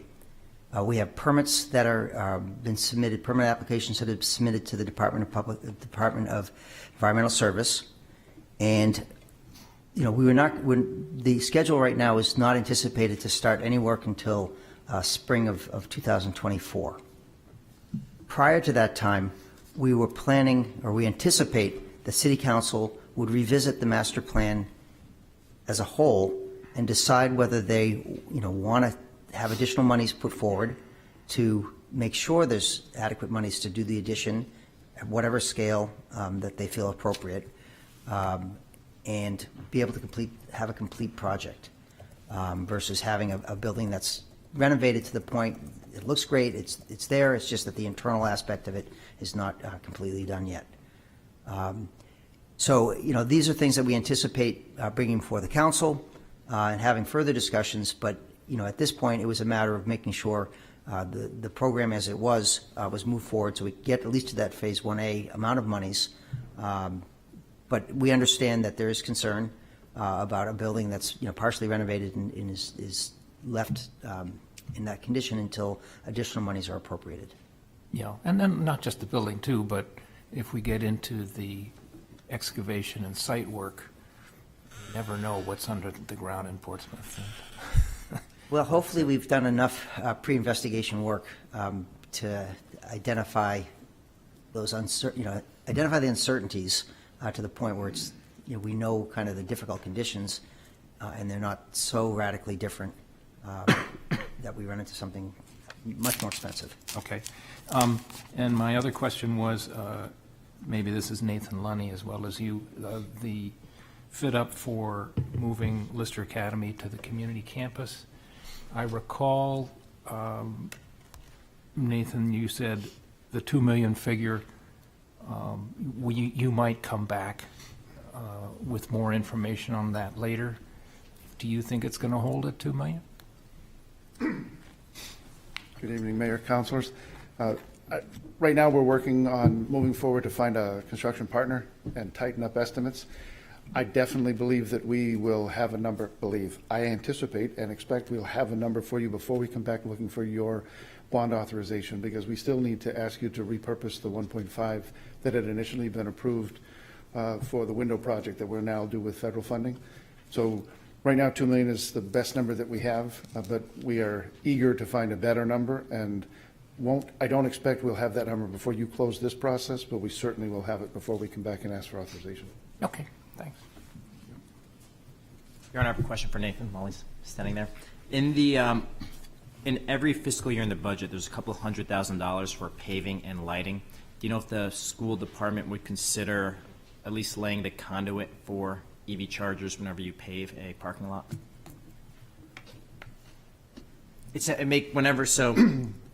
When it makes the most sense, like we did for the Bridge Street lot, when you're paving a lot, that's when you actually lay the wiring down. Since there's a lot of money, I'm hoping you guys would consider that.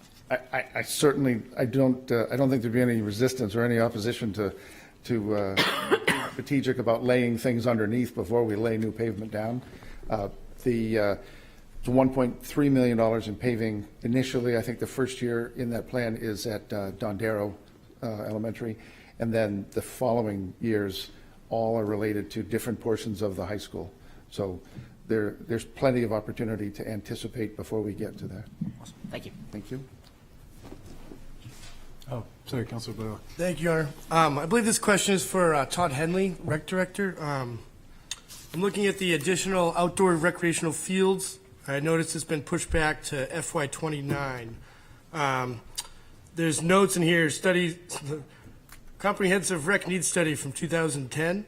So, I mean, this is still fulfilling stuff that we know we needed 19 years ago well, now it'll be, if we put it in 29. My question for Todd, I guess, would be, is this correct? Could this actually wait till 29? Is there a need right now? My perception is not, it could not wait till 29. I don't think, I know we had the softball team in here earlier. I know we haven't done anything to address softball or baseball fields in town as far as usage and everything. But I guess I want to ask Todd. Sure. Good evening, Mayor, councilors. I think to speak to that, the turf field that we have currently is heavily used. Coming up this spring, we're looking at 7 days a week, Saturdays, Sundays, 8 a.m. to 8:30, 10 p.m. During the week, pretty much right after school hours, 3:30 till 8:30, 10 p.m. depending on what leagues are out there. So, and that's pretty consistent throughout the year. Right now there's groups like Portsmouth Youth Football that are still looking for additional field space, and so there's still a need. There's still different groups that are reaching out on a consistent basis, looking to book more turf time, and we just don't have it. So, I guess to answer your question, in my opinion, yes, it would be great to move that up and to be able to accommodate that and any other things that we could do. Thank you, Todd. And I do know we're waiting for the results of the latest rec study as well.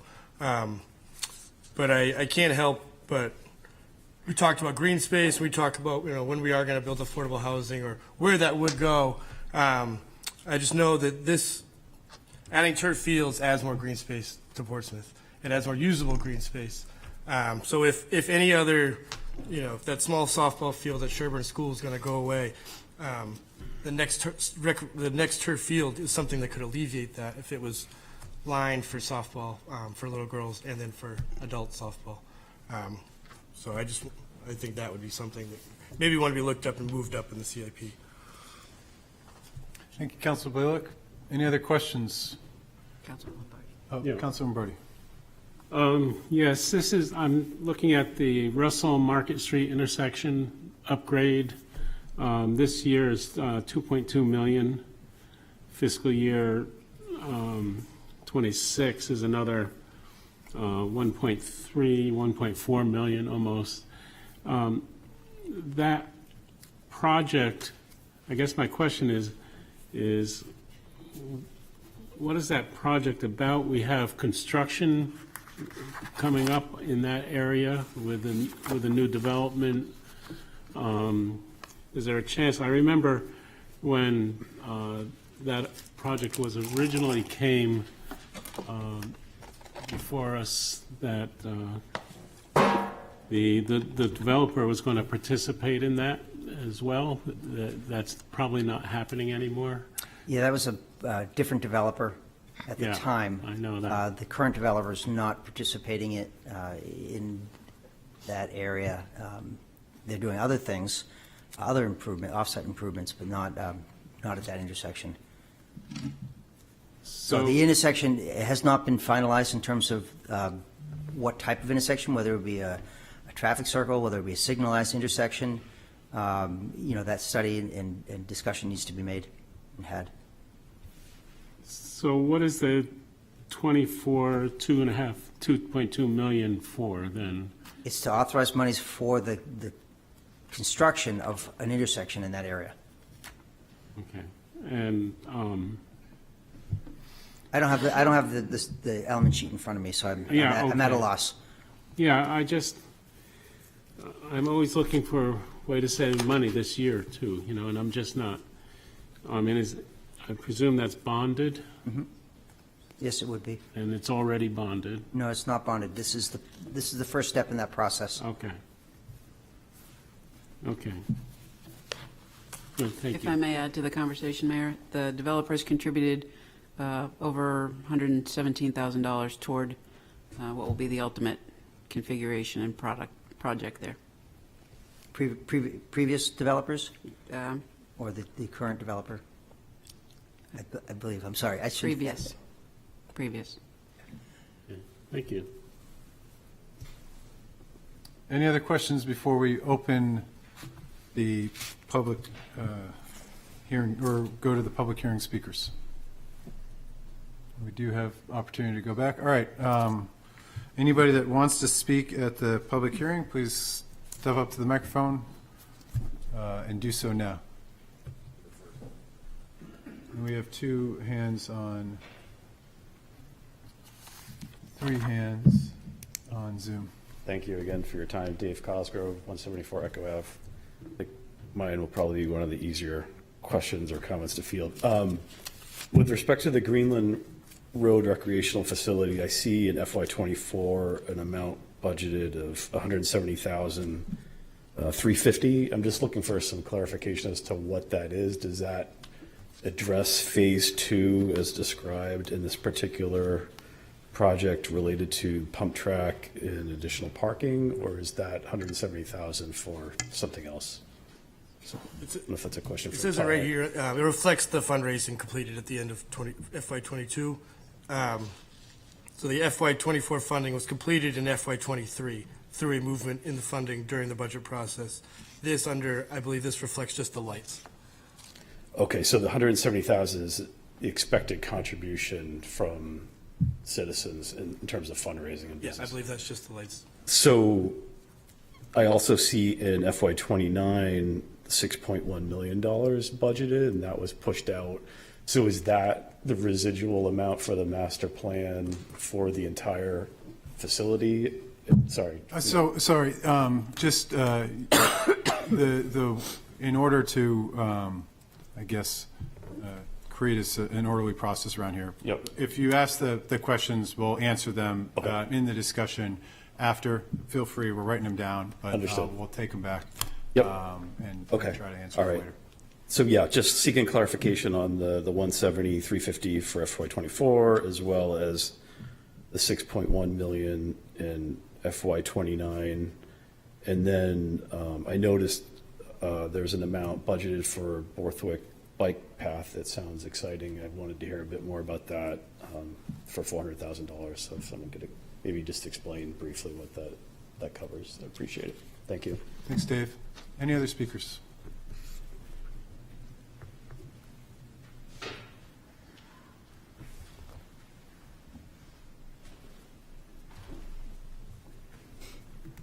Mayor McEachran, with all due respect, Paige Trace, 27 Hancock Street. You're close to the 10% ceiling, bouncing up and over, and we're worrying about making the sidewalks more vibrant downtown. You obviously, and if I probably quizzed the city manager or members of different staff departments, I'd probably find out that you have so many valuable, viable projects that require large amounts of money that you're sitting here going, oh my God, we're hitting the 10% mark. And the city manager spoke at the first meeting of the CIP when she was kind enough to hand me her paperwork, and probably regrets doing that. But I have to ask, you're talking about making sidewalks vibrant, and yet this should be near and dear to your heart. You have children at New Franklin who don't have a sound barrier coming. And I know, Deglin, you fought for that. But 1.5 million will provide a sound barrier for New Franklin just outside the federal right-of-way. And I, for the life of me, don't understand why we're worrying about let's make the streets prettier when our children can't hear. And we're not worrying about them. That should be first and foremost on the CIP. It boggles the mind, and I'm sure there's some thoughtful reason, but why aren't we looking at that? And what is it, my last question is, I know the answer to it would be, are the bugs still alive after the other week? And I'm assured by the manager of the DPW that they are still alive and well. So then I say, what the heck are all the pipes down on Mechanic Street? So I get that. It goes on. But honestly, worrying about city streets and giving people 30% decreases for, yes, composting is important, but giving somebody a 33% increase on, or decrease on composting, maybe this is the reason that we're looking for money. Maybe this is the reason that some of your projects have been put out so long, because you don't have the money to do it. Fiscally, responsibly, please look at the hearing of the kids in New Franklin first. That should be most important. And Councillor Tabor, I think the world of you. I sat on a subcommittee with you, but sir, you are conflicted. You're the head of Prescott Park Arts Festival, and you're asking all these questions about the city funding for the Prescott Park Arts Festival. And you're a private nonprofit. You're not part of the city. So there are a lot of questions, and I'm sure there are a lot of answers, and I won't take any more of your time, but please be aware of the manner in which you're looking at more vibrancy when we have children that may not be able to hear. Thank you. Thank you, Paige.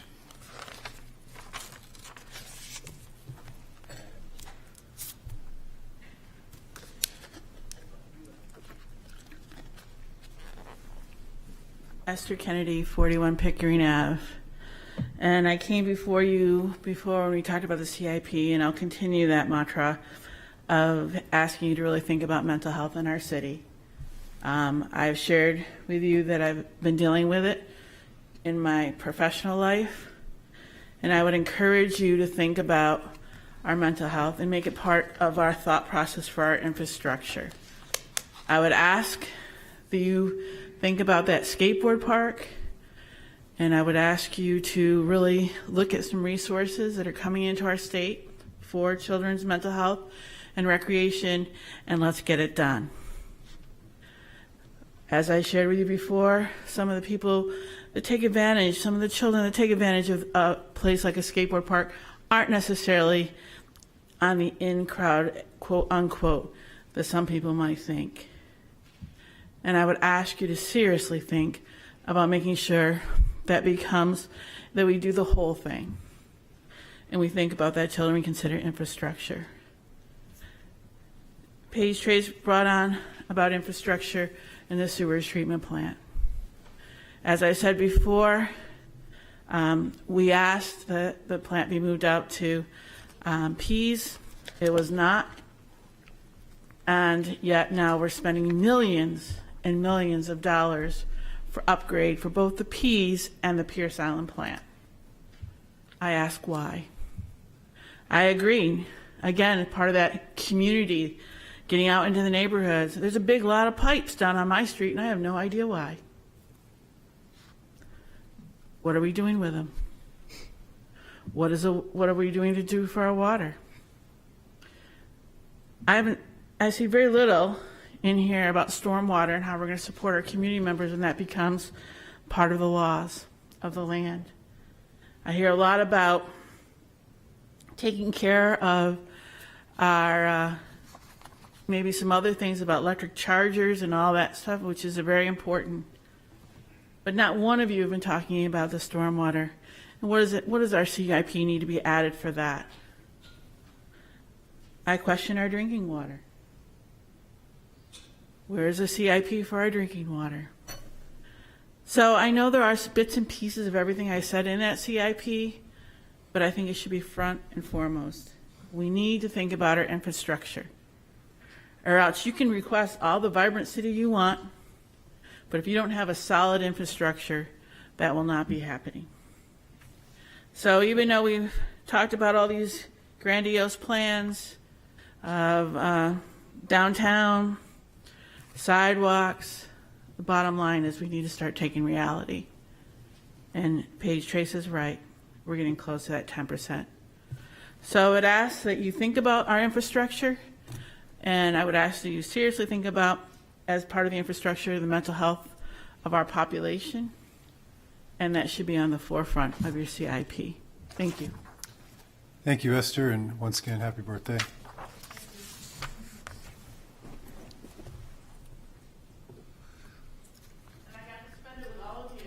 Hey, we're honored. Good evening. I'm sure you've been waiting for this. Listen, we're going to print you up a budget book this year. Thank you. Peter Hood at 280 South Street. So, I have quite a few questions and quite a few things for you to think about asking before you take your vote. Just to be clear, my information comes from city reports, namely the budget report, CAFR, the bonding reports, and that's how I get my questions, just so there's no confusion. Okay, so my first question, I don't know if Nathan answered it or not. The $2 million you have for community campus, I know it was discussed at one time that we would be able to use ARPA funds and we'd be switching funds out here. So my question would be, why do we still have that in the bonding category? I'm sure we have time to get it moved if that's not the case. Next question, groundwater study to identify impacts in the water. Now, I guess I would ask you here why this is in building and infrastructure and not water. That's my easy question for that one. Next, the Greenland Road practice fields. The only thing you have in here is the raising of the $170,000 for the lights. You have, every place else you have put in here amounts that have been bonded. City Manager, I would really like to see where and what time this $1,805,000 will be started to be used, and give us an idea when the fields will be starting to be constructed. Outdoor pool. So last year we had money authorized for an outdoor pool house. This year the name changed to Outdoor Pool Aquatic Upgrade, and you're asking for another $1,500,000. As I recall, when we were on council coming out of COVID, it was very important to get the pool up and running, and we had some problems. We also took some money and actually did the repairs to the tune of $260,000. So I guess I would ask, what would we be doing here, and why are we changing the name? It's getting a little confusing, especially when you go out for bonding on what you are bonding for. Prescott Park, I think Councilor Tabor asked a lot of the questions. I was on the committee, and we had a process going, and Public Works Director Rice is correct.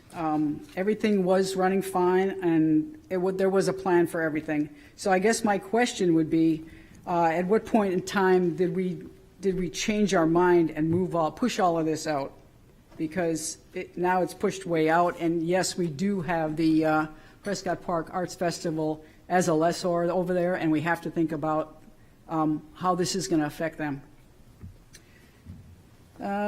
Next, I have a question on the, there's a report that came out that from the Rockingham Planning Commission on 1/23/23. I don't know if you're familiar with that, Councilor Moreau, but my question is, has the information and the data from that report, the most updated one, been incorporated into here?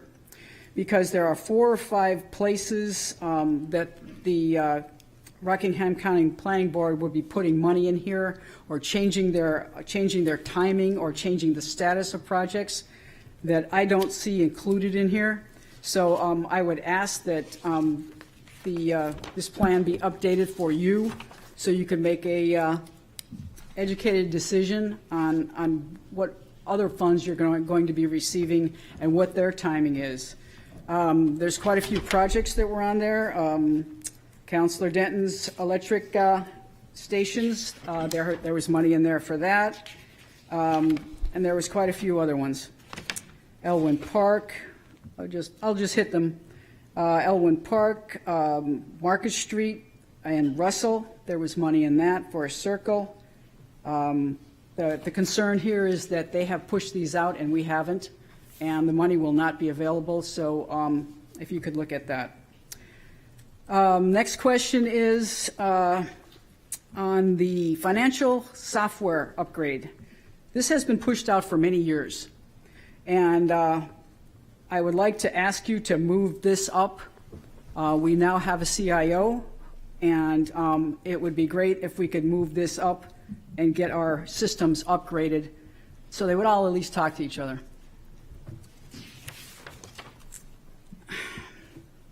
Let's see.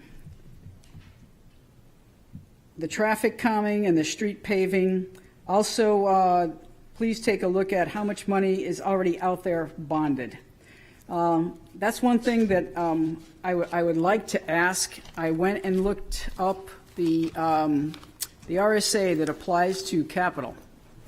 And when you ask for capital, there's a couple things that are required that it doesn't appear that we are doing. So I would like to ask if we would check the RSA. Number 327A, appropriations for capital projects. Most of the appropriations that are made are not made to exceed 5 years. So when I look at, since we're worried about our 10%, when I look at the actual long-term debt authorizations for bonds authorized but unissued, they go all the way back to 2018, streets and sidewalks, rec fields. I would ask that we look at this and clean up our backlog so we don't get in trouble with our 10%. The other thing I would like to bring to your attention is reading from appropriations on capital projects. The appropriation shall only be for identified projects as described in the article authorizing the appropriation. And it shall state a term of years of the appropriation.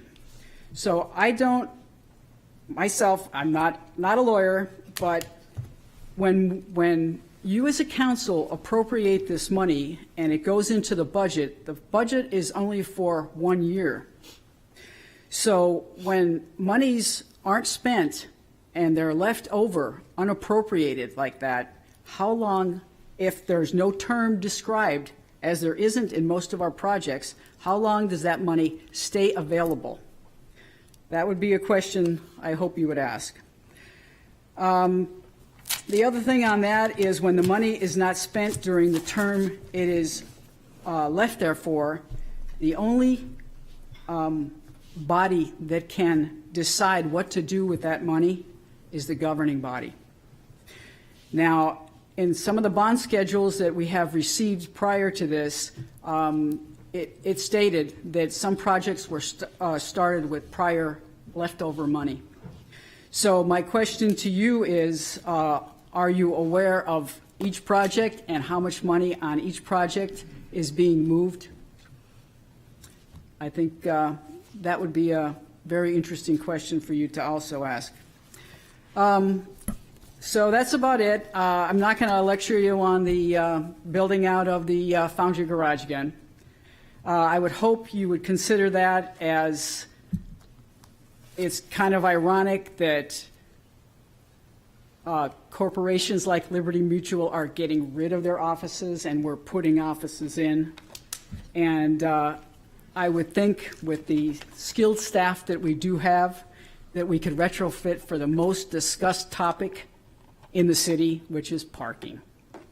So if you can't see it to move it there, I would ask that you use that for the accounting software update. Thank you. Thank you, Petra. Anybody else from the audience here? Sure, we'll go through these three speakers if that's all right, and then we'll actually just come on up and then we can go home. These folks are on Zoom. Sorry, Dave Cosgrove again. I was starstruck and I forgot one thing. Flattery gets you This everywhere, might Dave. seem like a trivial thing for some, but I know that this matters to at least a few of us. In the capital budget, the Greenland recreational facility, there's evaluation criteria, and one of them is, serves public health interests or something to that effect. I was wondering why that box isn't checked. To me, as Esther, former Councilor Kennedy just spoke about, and we all, I think, universally agree, there's a huge wellness component to that facility. So I'd like to at least just see it formally recorded, unless there's a reason why that box can't be checked. Thank you. Thanks, Dave. I knew. All right, I can't just make.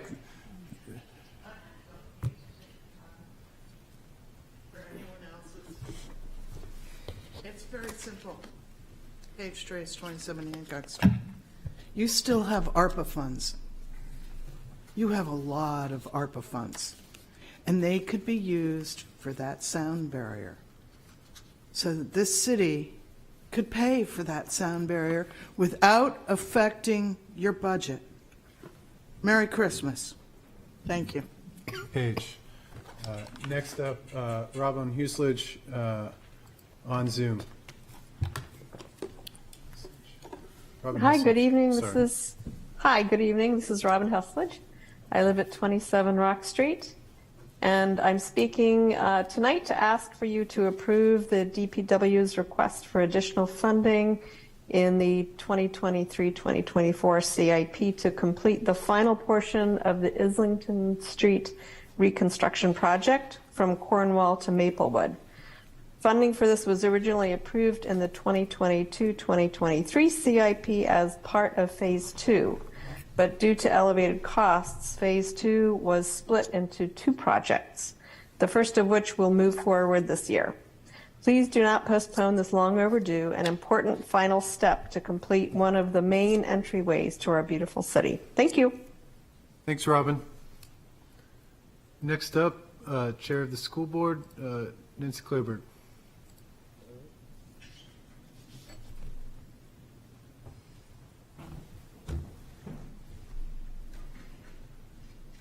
Nancy, I would like to take, we can hear you now.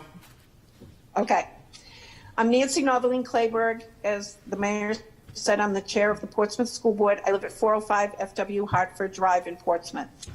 I would like to thank the City Council for the $2 million allocation in the CIP so that the school department can renovate the space at Community Campus for our alternative high school, the Lister Academy.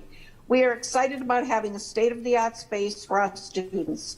Lister Academy was established in 1992 as an innovative public high school program for students who have been unable to succeed in a more traditional setting. We are very proud of this wonderful opportunity for our students who probably would drop out of high school if this program did not exist. I am thanking you in advance for your support. Thank you. Have a good evening. Thank you, Nancy.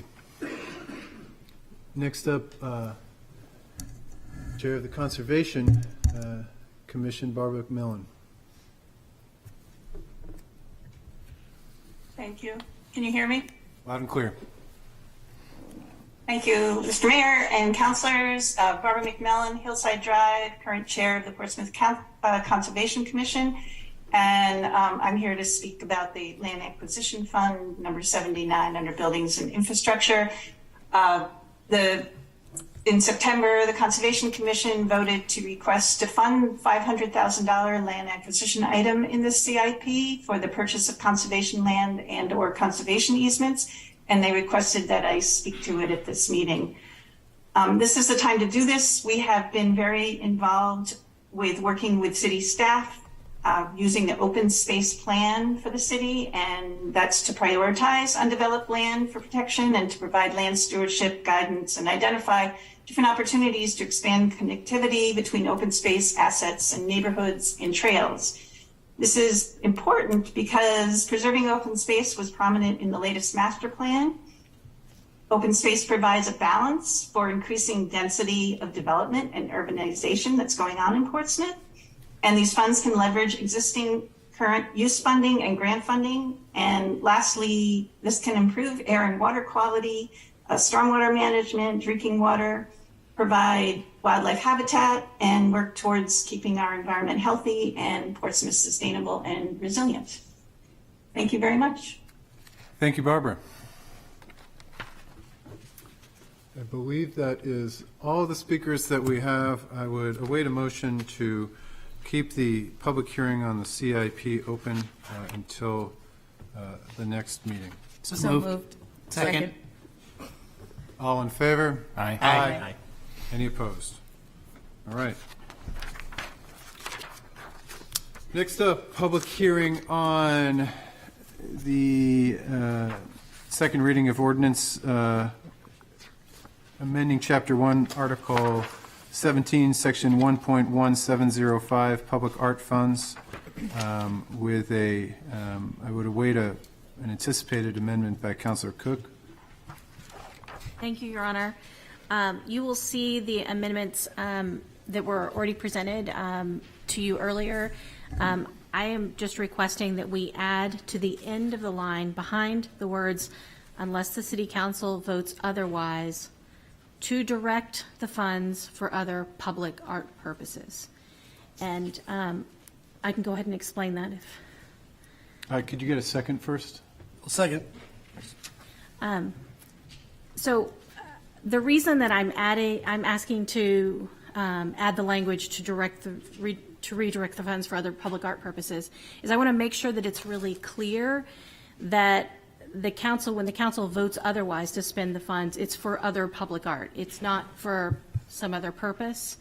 And while I don't believe that the current legal counsel or our city staff would misinterpret this, currently, I want to make sure that the policy is clear for people down the line in the future, and that this isn't ever misinterpreted. I should note that when we originally allocated funds from the leftover funds from the Foundry, we specifically said it was for a public art purpose. So this language would fit that requirement as well. Any other city council questions? Any other members of the public wishing to rise and speak to or against this ordinance? Seeing none, I'm going to close this public hearing. Any additional questions and deliberations? No, pretty straightforward. I would expect to vote for this and then suspend the rules and bring it back for third reading. But all in favor as the motion is presented? Aye. Aye. Any opposed? No opposed. To wait a motion to suspend? I'd make a motion to suspend the rules and bring forward third and final reading. Second. Any discussion on this? All in favor? Aye. Any opposed? The ordinance has been changed. Thank you, Well, Council. that was just to That was suspend just the to rules. Suspend the rules. Now All need a right. motion. Okay, so I'd wait a motion now to pass third and final reading. So moved. Second. All in favor? Aye. Any opposed? All right. Thank you very much. On to the city manager's items which require action. Thank you, Your Honor. For the first item, I'm joined by Assistant City Attorney Jane Freeney. So to the extent the council has questions that I'm not able to answer, I know that Jane will be able to answer them. But back on January 25th, 2021, the City Council authorized the city to participate in the Coalition Communities 2.0 and to enter into a memorandum of understanding for professional services between and among the coalition communities, of which there are 24. And the MOU expired at the end of last calendar year. This council did extend the term for 2 years, so we are covered through December of 2024. And as such, shortly thereafter, after the MOU renewal was executed, the joint board made some revisions, which are highlighted in yellow in the packet. They are largely administrative in nature, changing dates and other housekeeping matters. But just to be transparent, any amendment to the MOU must be approved by the governing body of each Coalition Community 2 member. So that is why the amended MOU is coming back to you tonight for review and consideration of these amendments. And also for information purposes is a letter in the packet dated December 6, 2022 from the Joint Board, which summarizes the activities of the groups in September. It explains that our previous lobbying firm no longer wished to serve, and as such, the group went out for RFP and hired a different firm, Sheehan Finney Capital Group, to provide the lobbying and communication services, as well as legal services, which were needed in response to a new education funding lawsuit. And as such, the group needed additional resources.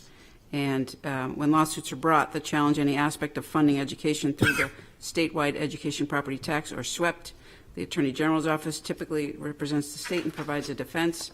But because of this, in most education funding cases, there is normally no need to intervene because the state's defense of the current education funding system aligns with the members' interests. However, in this particular matter, Rand versus the state of New Hampshire, the petitioners filed a motion for preliminary injunctive relief, which is a request for immediate action from the court, which was granted.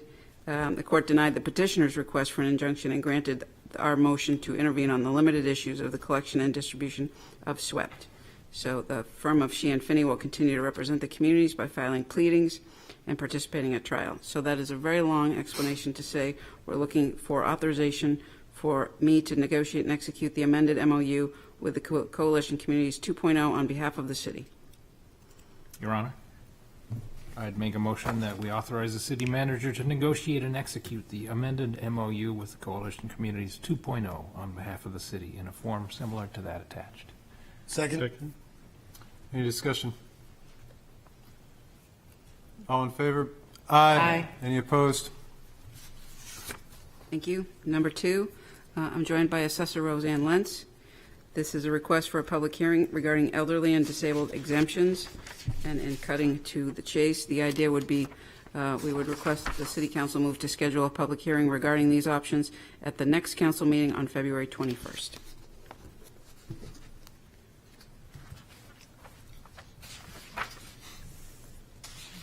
This Roseanne. Roseanne is here, and if folks would like to. Are there any questions other than we need to, I'd await a motion to schedule a public hearing regarding these options at the February 21st City Council meeting? Second.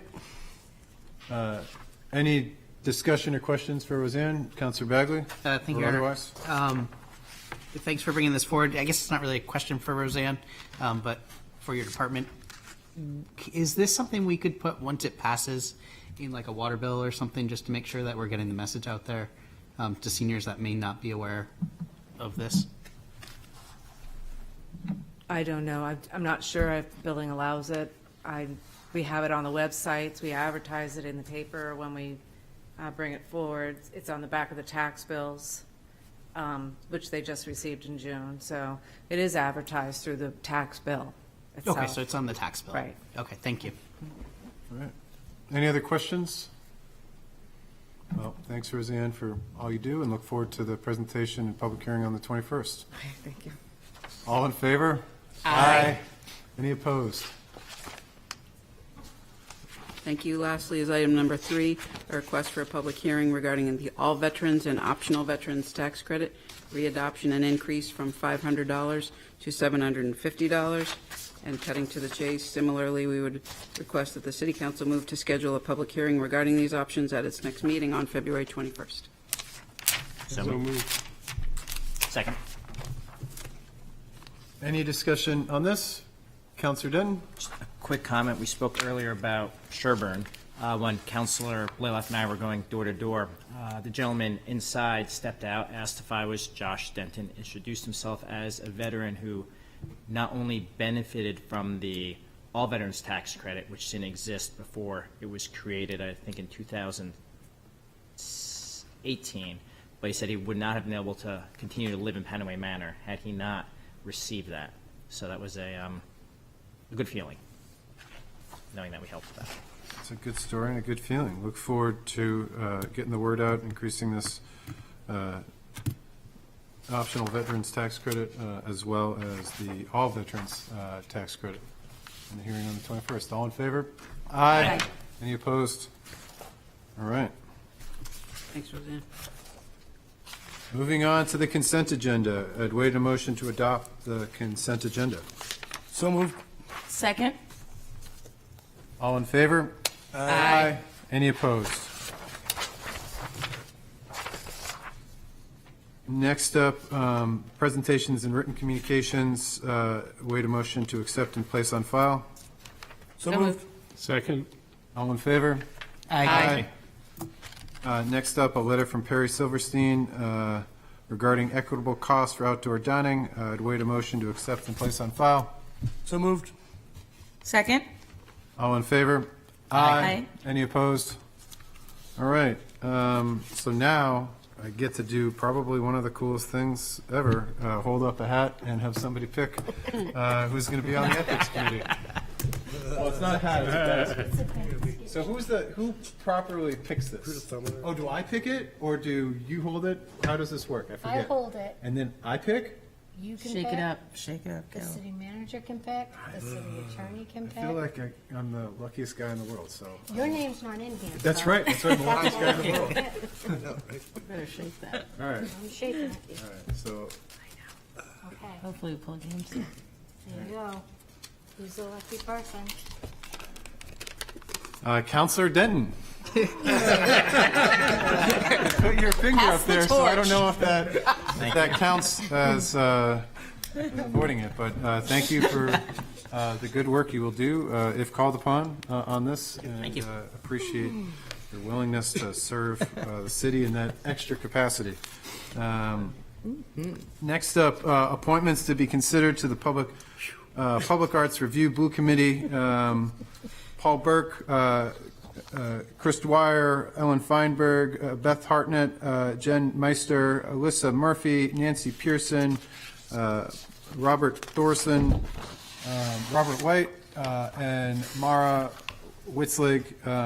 They will be brought forth at the next council meeting. I appreciate everyone for putting their names in the ring, and for Councilor Cook for beating the drum on that. We've got a good group here. Next up, appointments to be voted. The appointment of Anna Howard to the Economic Development Commission as an alternate, and the appointment of Ann Hayes to the COVID Response Task Force Blue Ribbon Committee. All in favor? Aye. Oh, sorry, we need a motion. We need a motion. Yeah, that would help I'll wait a too. motion to appoint. So moved. Second. Any discussion on that? All in favor? Aye. Any opposed? Thank you for your willingness to serve Portsmouth. And I will regretfully accept the resignations of Tanya Marino from the COVID Response Task Force and Franco Di Rienzo as an alternate to the Planning Board. A letter will be sent thanking you for your service to Portsmouth. And we have gone through the, I have one more for you. oh, that's right. Make a motion to accept the resignations. Second? All in favor? Aye. Any opposed? All right. This one is under my name, but hopefully came on the, we had a conversation with Coast.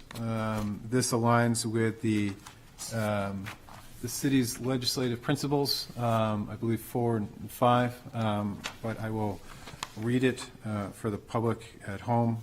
Resolution number 2023, be it resolved that the City Council of the City of Portsmouth endorse joining a statewide public transportation coalition as follows. Whereas the City of Portsmouth fully supports and promotes public transit in our committee, and whereas the Cooperative Alliance for Seacoast Transportation, informally known as COAST, is leading an effort to start a meaningful dialogue and increasing financial support for public transportation operations throughout the state of New Hampshire. And whereas a statewide coalition of public transit and community-based transportation providers in the communities, businesses, and other organizations they serve is being formed and is known as the Statewide Public Transportation Coalition. And whereas the initial policy objective of this coalition is to increase the state's share of the operating costs of public transit, as the state's per capita contribution to public transit operates, according to AASHTO, is by far the lowest in New England and nearly the lowest in the nation. And whereas the federal emergency relief funding currently provided to the public transportation operators expected to be fully expended by 2024, and operating costs having increased significantly due to workforce shortages and inflation, additional state support is urgently needed to avoid deep cuts in the services provided by the state's public transit agencies. And whereas there are recently approved federal funds that will be unavailable to public transit systems in New Hampshire if matching funds are not available from the state. Without increased state support to unlock these new federal funds, the state's public transit agencies and the services provided will need to be significantly reduced by 2024 or 2025. And whereas cuts in services will create adverse impacts to vulnerable members of the Portsmouth community who rely on public transit and will hinder the realization of the City Council's goals of reducing greenhouse gas emissions and creating a more walk and bicycle-friendly community that is less reliant on cars. And now, therefore, be it resolved by the Mayor and Portsmouth City Council that the Mayor and City Council support the policy objective of significantly increased financial support from the state of New Hampshire and strongly urge that those increased funds be included in the state fiscal year 2024-2025 biennial budget. Also, the Mayor and City Council vigorously support the City of Portsmouth joining the statewide public transportation coalition and will work with other coalition members to advocate for reasonable state funding levels so that the public transit agencies across the state will be able to continue operations in the foreseeable future. Be it further resolved that this resolution shall take effect upon its passage. So I would wait a motion to pass the resolution as presented. So moved. Second. Any discussion? Councilor Cook? Thank you, Your Honor. Thank you so much for making sure this resolution was drafted, and that we're moving forward with supporting our public transportation. Well, Jane already went home, but she knows where to put the whereases. Thank you, Jane Farini, and the legal department. Also, thank you to Coast. There is the numbers are pretty startling in terms of what the city or the state expends on this, but also what the state leaves on the table in terms of matching funds for reasonable levels of service, and would like to see this in the governor's budget on the 14th to be increased. So with that, all in favor? Aye. Any opposed? All right. Next up, Assistant Mayor. Thank you, Your Honor. Myself and Councilor Lombardi are the City Council representatives on the EDC, the Economic Development Commission. The goal is that I will be bringing, or Councilor Lombardi will be bringing updates pretty regularly back to the council. A couple updates right now. The EDC just completed a retreat to reset our goals and relook at what we are asked to do within our charter and within the ordinance that the EDC falls under. We also have just finished and gotten back the results of our business retention survey, and the EDC chair and our assistant city manager to economic development will be coming forward in the next few meetings to share a presentation on that. So that's really it. Nice quick update. Thank you very much, Assistant Mayor. Any questions? Seeing none, Councilor Tabor. Thanks, Mayor. I'd like to propose a motion, but first I'd like to just ask some guidance from the city manager. This is a spending guideline motion, and it's really focused on what ends up being our tax rate. So should we exclude the sewer and water enterprise funds and parking enterprise funds? I think it would make things clearer. We can certainly have the conversation about what constitutes general fund and operating and non-operating, separate and apart from the enterprise funds. So maybe modify this to be operating. Okay. So the motion would be move to adopt a figure of a 4.5% increase in total operating expenditures as guidance for the FY24 budget, excluding the IT ramp-up costs. If I get a second, I'll speak to it. Second. So historically, over the years, the council has at times provided guidance to the city manager in the budget process. I think it's one of our duties as representatives of the city, the people of the city who pay the bills. And two important numbers color this year's budget: 50 cents and 6.5%. 50 cents is the amount of the increase our taxpayers face just because we don't have the one-time state money that we had last year. And we showed that was part of our budget work session. 6.5% is the inflation rate that was in December. And we have groceries going up 11%, energy going up 8%. So I'm proposing a target that goes up less than inflation, which seems, I think, fair to our taxpayers, while doing the best we can to maintain and improve our services. When taxes go up in a stable and predictable way, people can plan around it. And when they go up in sharp increases, it starts to be a quality of life issue. I think that this is in the range of the doable because the city filled out the needed staff positions last year. We put in 23 positions. So the moving parts this year are essentially COLAs and non-payroll costs. So I think the guideline would also help discussions with police and fire and school, and so they and City Hall all march together on the same page, and it could even show the council's intentions with collective bargaining, which is ahead of us as well. So I put that forward for everybody's consideration. Thank you, Councilor Tabor. Any questions? Question for the city manager, or is this? I saw Councilor Moreau. Oh. I just wanted to thank Councilor Tabor for bringing this forward and doing the work to help us out and give us an objective to look at and something that it makes a lot of sense. So happy to support it. Councilor Blaylock? Thank you, Your Honor. I agree with Councilor Moreau's sentiment here, and thank you, Councilor Tabor, for bringing this up. I think it is important that we try to be as conservative as we can with any increase in taxes, given all the burden that our taxpayers have faced outside of their tax bill. So I appreciate bringing this up, and I think this is smart to have set a parameter, and so we can all stick to those, and everyone kind of has a common goal. Councilor Cook? Thank you, Your Honor.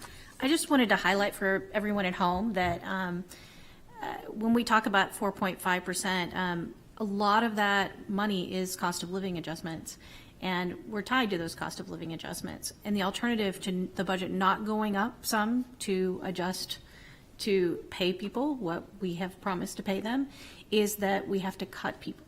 And so the budget goes up because we have to pay our workers. And so we have to think about that as part of any increase that comes in the budget. And I think that 4.5% is a nice conservative number given the cost of living adjustments that we do have to pay. Councilor Cook. Councilor Denton? On previous councils during the budget, we have set numbers like this before, and department heads have always strove very hard to meet those numbers, but occasionally they don't meet those numbers, so it's not going to be a deal breaker for me because these are just guidelines if it's not met in the end. Thank you, Councilor Denton. Yep, I think the sentiment has been shared by all. Thank you, Councilor Tabor, for the work that you bring to this, and Councilor Cook for pointing out that the cost of living adjustments are a big driver when we're a services industry here, and our people are providing those services. You know, it seems we're on probably the early end of any IT upgrades, providing cost savings in terms of having to hire less headcount in the future, but investments in the IT arena will hopefully lead efficiencies that we can rely on to flatten the curve when it comes to not reducing staff, but being able to make sure that our staff is able to comfortably do more and do that through the efficiencies of technology. That's the goal, at least. And I think this takes into account the realization that we are in pretty unprecedented times and with regard to inflation. So thank you, Councilor Tabor, and all in favor? Aye. Any opposed? Seeing none, Councilor Bagley and Councilor Cook. You're up. Thank you, Your Honor. I want to, I guess I'll start with my motion. I move to approve the changes to the sidewalk dining policy that you can see in your agenda, or to the outdoor dining policy you see in your agenda packet related to dining on sidewalks. Second. And I'll speak to that then. You will see that Councilor Bagley and I are bringing forward the sidewalk section of the dining on outdoor dining policy tonight. This was the section that the council did not finish discussing at our last meeting. We made some changes to the initial proposal to try to meet and accommodate council concerns. And I thank the legal department for assisting us in drafting these changes and putting it all in writing for us. The first thing that was changed was the time period for sidewalk dining, moved March 10th to November 15th. We also dropped the flat fee and moved to a $5 per square foot of impacted area fee, which would make it consistent with the street dining policy as well.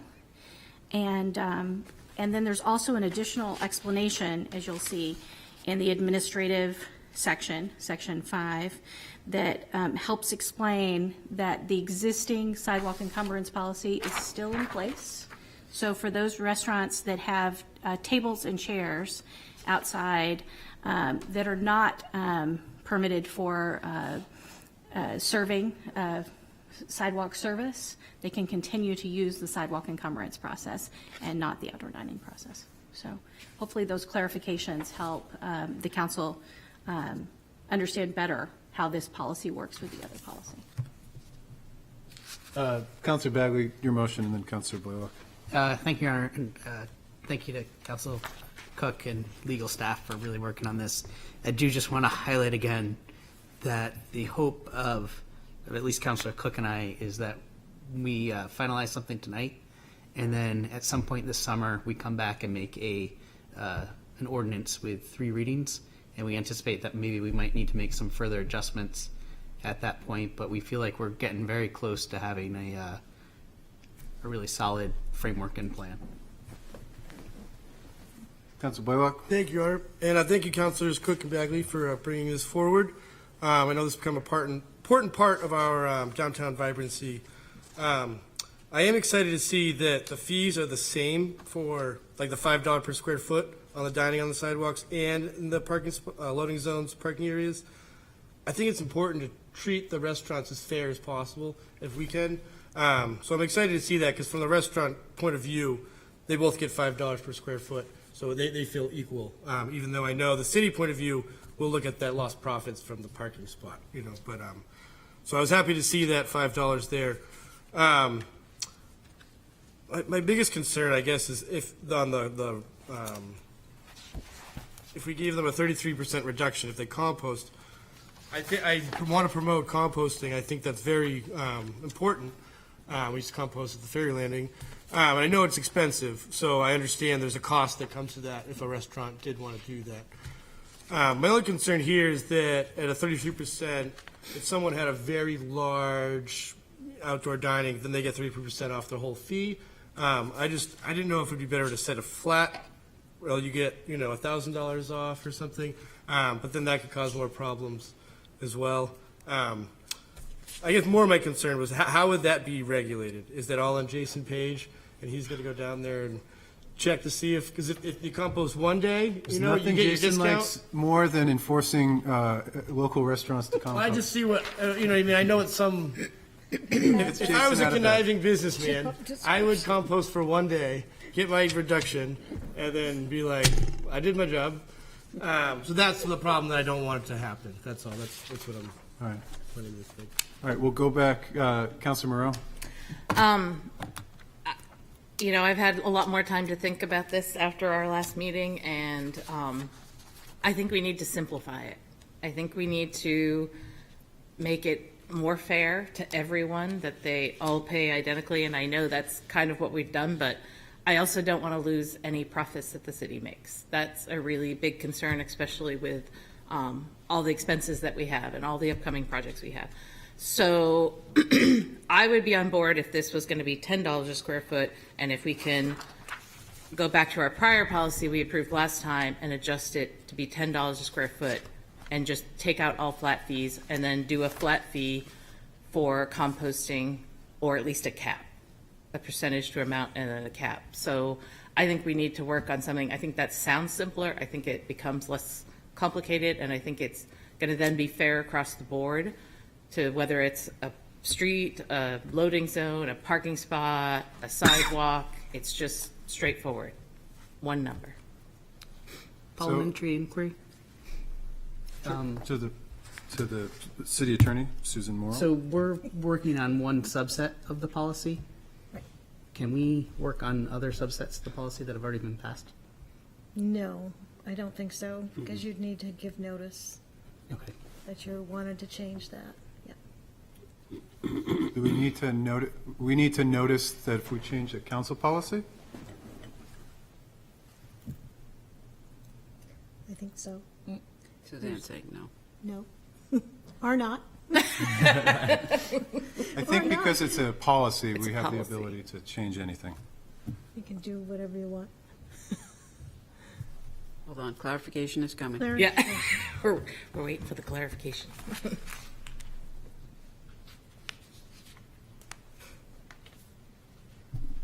Okay, so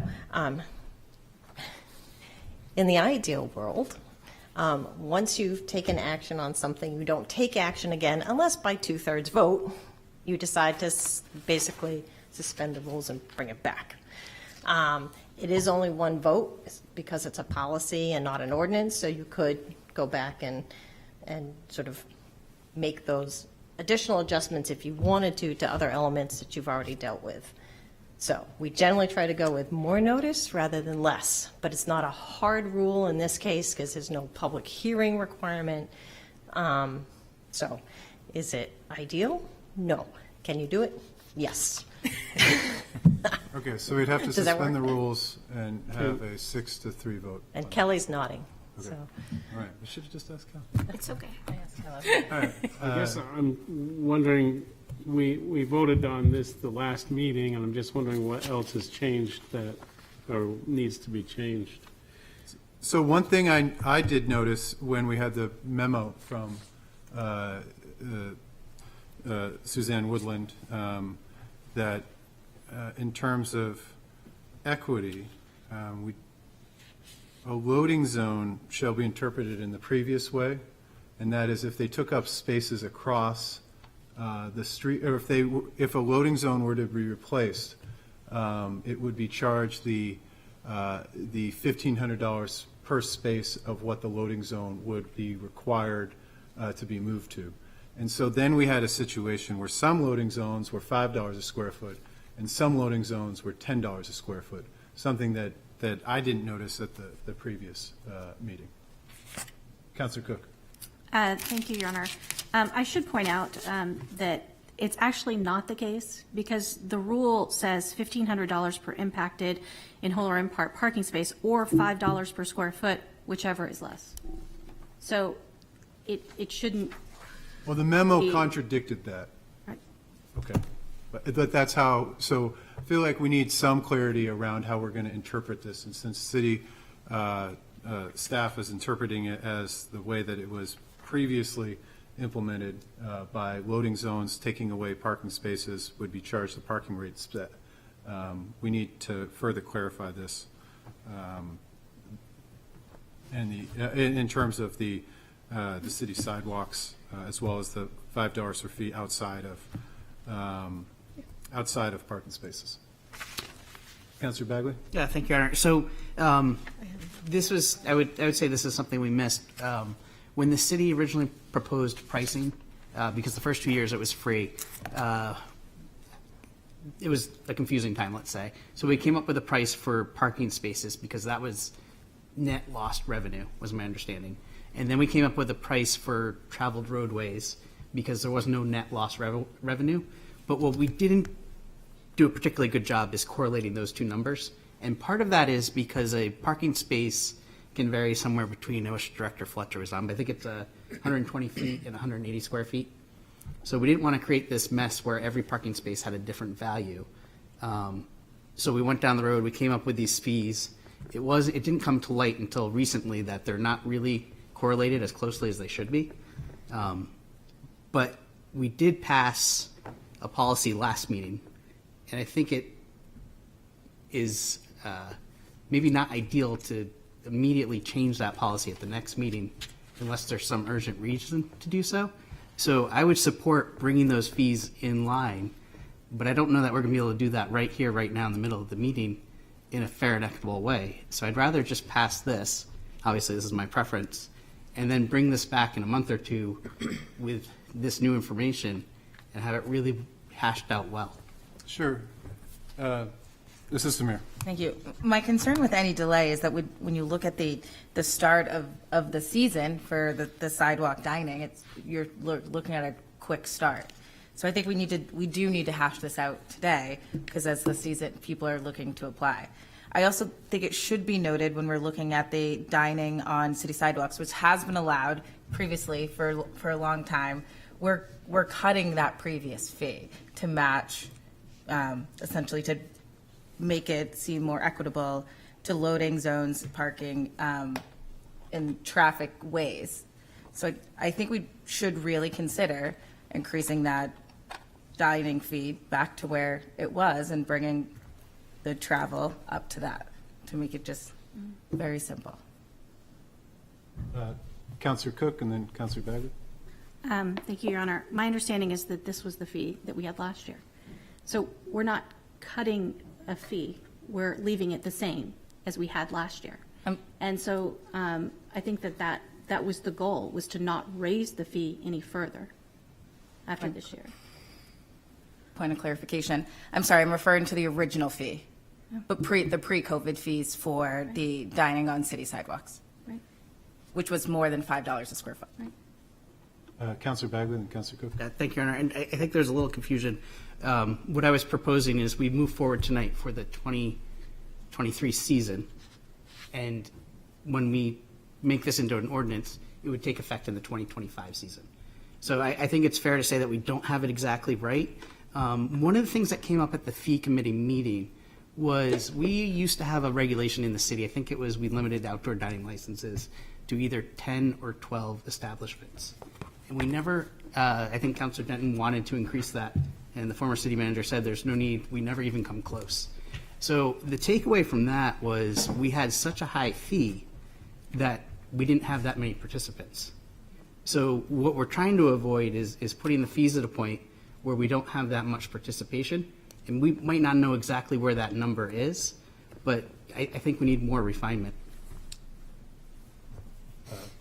System Mayor. I would question if it was based on fees or it's based on like an overall policy of the space we were allowing restaurants and other facilities to use. And honestly, I think when you look at the history of the establishments that used it, it's because they had ample space in front of them. Now we're opening it up and kind of loosening our policies to who can and take up more sidewalk space. So I would say that is more than the limited of fees restriction. Councillor Cook. Thank you, Your Honor. If we raise this fee to $10 and go back and revisit what we've already passed and raise that fee to $10, we're essentially going against what was discussed at the Fee Study Committee, what has been discussed at the council in prior sessions, and we had specifically brought forward the proposal to keep the fees the same as last year, not raising the fees. So essentially, we're going back on what we said last week, or 2 weeks ago, and there were several restaurants represented here, and so now somebody will have to call them and say, by the way, the council decided, without publicly noticing changes to the second part of outdoor dining, that we're increasing your fees, even though you came and spoke to it at the last council session, and we voted not to do that. So I don't want to be the one making that call to people who were here to speak to keeping the fees the same and letting them know now that the council's revisited it 2 weeks later and has decided to raise their fees. Well, if the council decides to do this, I can be the one to call. I think the thing that jumped off the page for me was the interpretation of loading zones having two different fees. A loading zone of, ones that would have to be moved and taken off parking spots would be charged the parking fee, and that's how we established it, I believe it was last year, and how we would continue to understand this and have a loading zone that would not be subject to that fee, but subject to a different fee. I think that the use of public streets, which are owned by everyone, we put a price tag on some of that because where you can put your car there, and we found $1,500 seemed to be reasonable and was used, and other restaurants had an opportunity to create much more based on lower fees without having to pay that same amount. That doesn't seem necessarily fair or very, and again, would probably have not supported this and going back and changing that, but we have two separate fees now that exist for a loading zone. And that doesn't, as interpreted by our city staff, and that doesn't seem to be a good policy. Councilor Tabor, and then we'll go to Councilor Cook. I would support Counselor Moreau's, it's really a motion to reconsider, right? Because we need 2/3. For 3 reasons. First, at the fee committee, I had advocated for moving the fees up a little bit. Not as much as staff recommended, but moving them up a little bit. That didn't carry.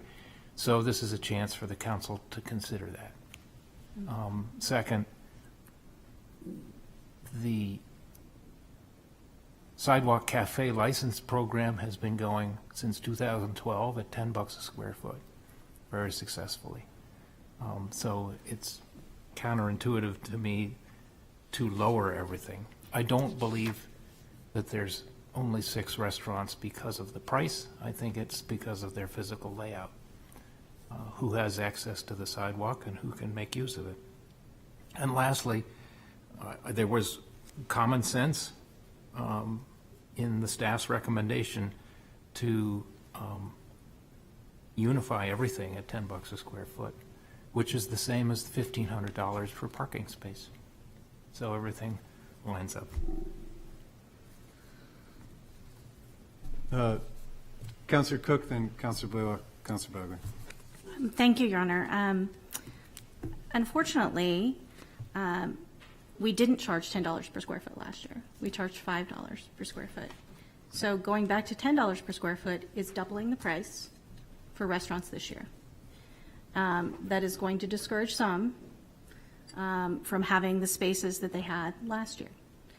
And so I think I would urge the council to think very seriously about changing this now, especially without giving proper notice, so that they could be here to speak to it. Councillor Blaylock. Thank you, Your Honor.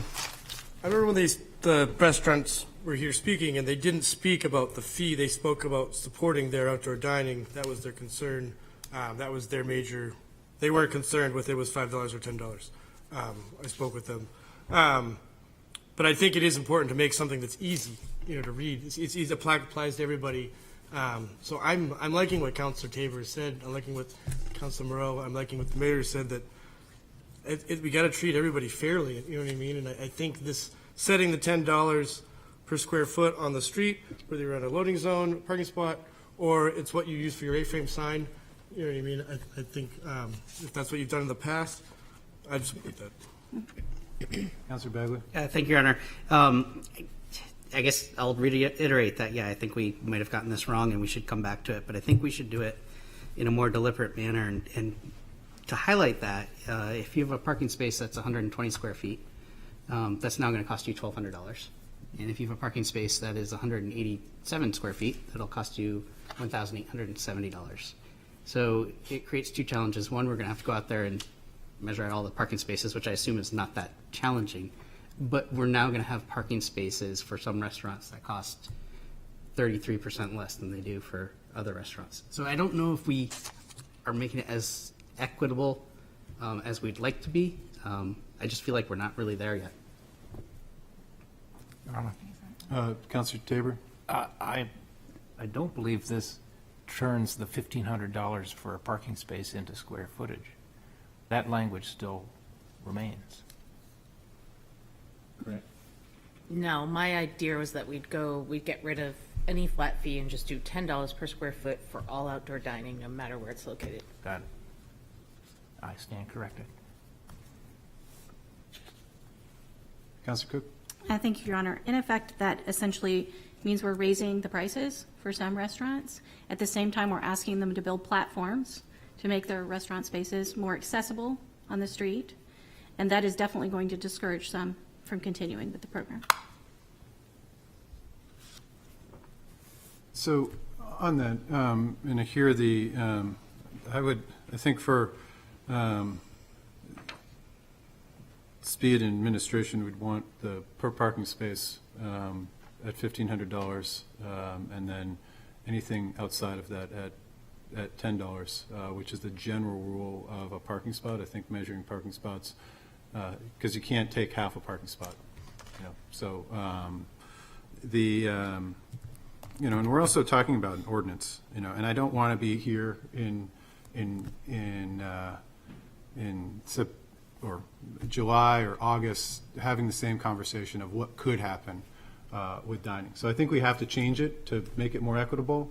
I think that in order to find out if restaurants are not able to pay $10 a square foot, that could be brought into the ordinance and make that something that we'd want to reduce the ordinance. But right now, we're not going to get any more data from restaurants that would or would not use that. And it's a lot harder to change an ordinance, as we know, if we don't get the data. I think that the changes that were $10 before, there was a global pandemic that shaped, how we like to eat and collectively forced us all outside, and Fort Smith said, we like this for the most part. I don't think it was and then restaurants were able to find out we can make money out here. And, it reached a critical mass. So I would like to know if it was cost related that, many restaurants decided not to push for outdoor dining before we got here. And I think by having an equitable fee that's slightly more per square foot, but aligned with what it was previously, would not be a bad way to find that out. Councilor Cook? Thank you, Your Honor. Another way to resolve this tension is to apply the ordinance or the policy as it's written, which is $1,500 per impacted in whole or in part parking space, or $5 per square foot, whichever is less. So it's already written for it to be $5 per square foot across the board without any changes, without having to suspend the rules, without having to come back. That will reduce the rates for those who are in parking spots versus those in loading zones. It will make them equitable with those who have loading zones in front of their spaces. And it will be the same price for sidewalks. So. Okay.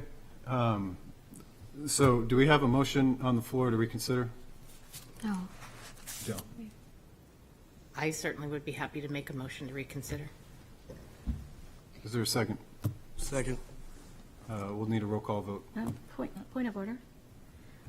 There is a motion on the table. Do we have to vote on that motion first, or do we move to the second motion? The motion to reconsider would be to support, or to... Well, this is to suspend the rules in order to reconsider, which requires 6 votes. Right, okay, Yep. so I think we take this vote up first, and then we can include it in the discussion that is on the current conversation on the page tonight. So if we suspend the rules and move to reconsider, I believe that takes precedent over the existing motion that's on the floor to pass the motion as written. Now we got Robert's rules out there. I hope that's right. Just curious. All right, So who seconded Council Morose? Counselor Blaylock. Thank you very much. Okay.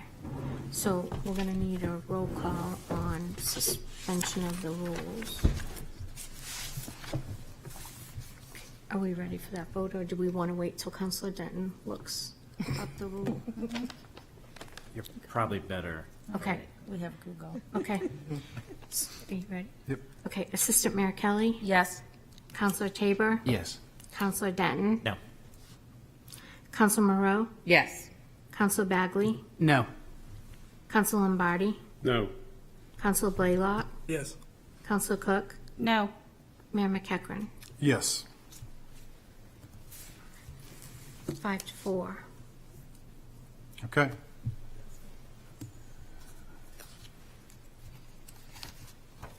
So next up would be the, let's see, so we have dining and city sidewalks. Is there a motion to raise the fees to $10 on the dining on city sidewalks? Did that motion just fail? The motion to reconsider the previous. Reconsider the previous Yep. We didn't make that. policy. The previous policy, but we still have to solve dining on city sidewalks. Right. We still have this one in front of us. So we have the motion on the floor to accept. I'm curious if there's a motion to raise the fee from $5 to $10. I would make that motion, Your Honor. Second. Is there any discussion? Counselor I Blaylock? just want to make sure we're clear. So we're just doing a number one now, right? Just the dining on the sidewalks? Yep. And, so this $10 per square foot would go in the same package as the $5 per square foot on the parking spot? So the parking spot, no, will continue to be $15 or $1,500. The loading zones will continue to be $5 unless interpreted as the city staff has indicated in terms of an existing, or where they have to take up more parking spaces. But streets and loading zones that don't end up taking up parking spaces will continue to be $5 unless we visit it at a future council. Okay, thank you. Yeah, I think I'd be supportive of this. I just like, I mean, the taxpayer really takes care of the sidewalk. Those bricks and all those maintenance of that has been paid for by the taxpayer over the years. So I think when we're giving a business that at a discount, it's actually taking away, you know what I mean? You're taking all the taxpayers paid for that and giving it to this business. So I always think of the sidewalks as they belong to the people of Portsmouth. They don't belong to Portsmouth because the people of Portsmouth paid for those. So I'd be supportive of the $10 per square foot. Any other discussion?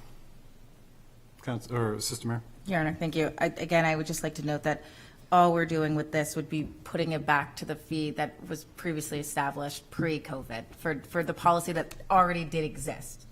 For outdoor dining, we've added being able to dine in loading zones and parking on the street. Again, this policy already did exist.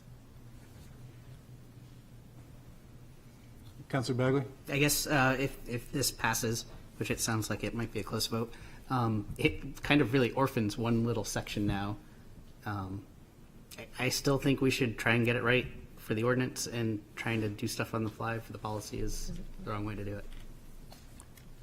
I don't think we can have two motions to reconsider if this No, this I'm passes. just saying, that's my thoughts on that. Sure. Well, we certainly could have moved to reconsider and brought the other $5 back to $10 in terms of the other. But I'm not sure that we can have two motions to reconsider if this passes. No, I wasn't suggesting that. Okay. Councilor Cook. Thank you, Your Honor. I just want to point out that last year the fee was $5 per square foot. So we are doubling the fees for this year, just on the restaurants that have sidewalk dining, not on other restaurants. So not the ones that are using the streets or parking spaces. So I think that that's important, that we're actually creating more inequality here. Certainly agree that being able to make it a equitable alignment of a per square footage, per parking spaces, per loading zones was the intent of the reconsideration. That didn't pass. And so we're left with what we can do in terms of make the sidewalk dining equitable with the parking spots. Not maybe the loading zones in the streets, but just the sidewalk dining. Councilor Morrow? Would there be support, not that I'm making a motion, but that we pass this tonight with $7.50 per square foot, and under miscellaneous business, we could ask that the previous policy be brought back forward next meeting to be reviewed to do the equality of $7.50 per square foot, so that we have only a slight increase, but equality across. Would we be lowering the parking spot cost in that case then? By less. By, Well, because there'd still be the 1,500, if you're going to keep the 1,500, or 750 per square foot. So all of it would be whichever is less. That's the way it's written now. So I'm just saying changing the $5 number to 750. But that wouldn't be able to come forward until the next meeting. Suzanne? Unless Suzanne tells me otherwise. I guess just a couple of thoughts. First, the intention with the additional memo at the bottom was to try and capture as close as we could to what was done and how it was interpreted last year. trying to honor what we thought we heard at the last meeting. So just know that memo and how we parsed it out. Peter Britz and his staff went through every application that we had last year to see if using the formula as I described in that memo would achieve the result of no change to what an entity paid last year, assuming that they took the same amount. So I just wanted to clarify that was the intention, to take the broad policy that we heard and fit it and explain it. If you're going to change something, and Peter Rice or Peter Britz could certainly step in, I think the staff would prefer that when it comes to parking spaces, we stick to a flat fee. We don't want to be measuring the square footage of, one parking space is a little differently sized, because they're all generating revenue. So I think and that's in part why we were kind of wrestling with what to do with that whatever, whichever is less, because it left some ambiguity, which we tried to straighten out with this is how we'll read it.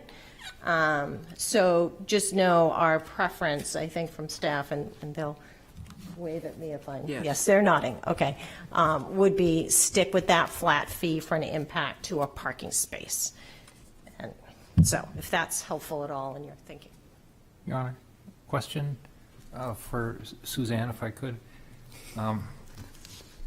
So the restaurants with enclosures serving liquor under the sidewalk cafe, were they at $5 last year, or were they at 10? They were at 5. Okay, so Staff made a recommendation last year to go to 10, but the ultimate final decision was for this council to use 5. And I think that's why there's some, confusion. And, staff's recommendations this year was also to go to 10, but the preference had seemed to be to stay at 5. So the effect of my motion would be one little piece of the outdoor dining would be a double in rate. Correct. Doubling from last year's rate, but consistent with what we did pre-COVID. Prior year's rates. Yes. Yes. I think they're all nodding.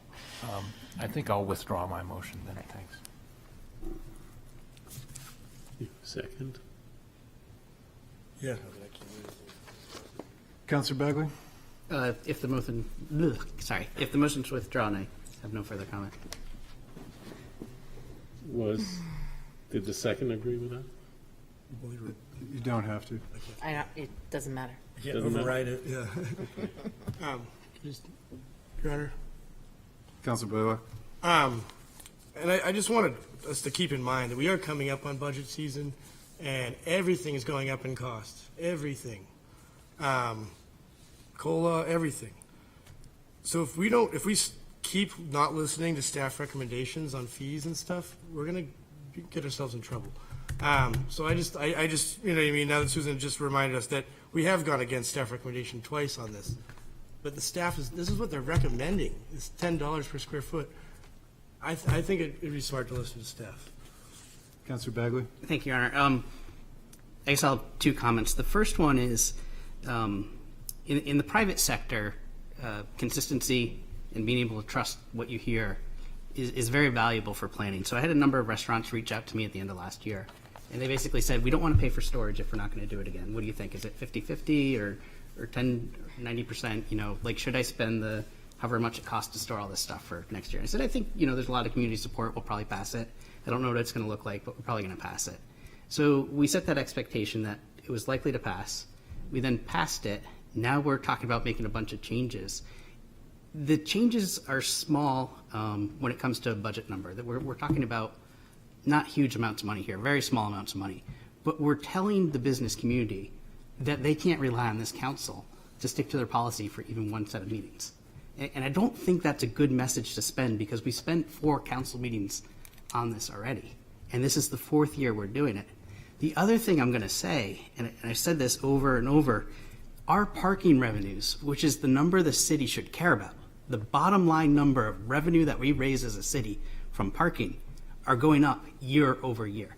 So while it may be in fact true that we do not raise as much money from an individual parking space, the city as a whole has raised more money.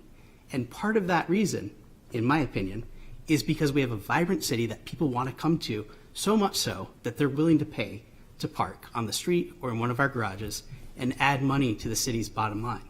So I think we're getting a little bit lost in the relatively small amount of money that we're talking about right now for potentially two bad things that could happen. One, we're going to have businesses withdraw from this program because they don't feel that they can trust that the council's going to stick to what they're doing.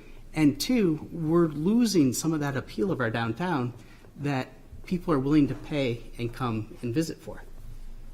Thank you, Councilor Bagley.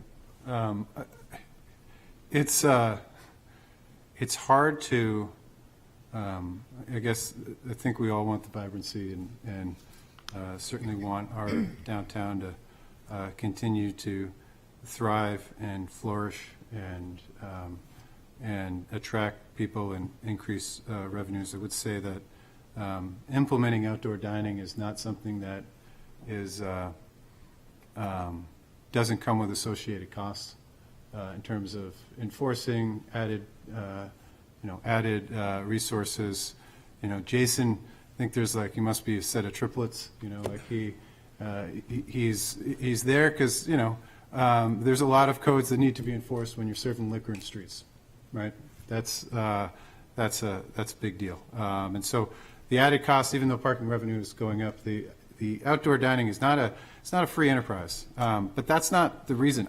I really doubt that $750 versus $1,500 is going to deter a restaurant from taking 150 square feet in front of the restaurant. I could be wrong, but I don't think that's what's going to determine that.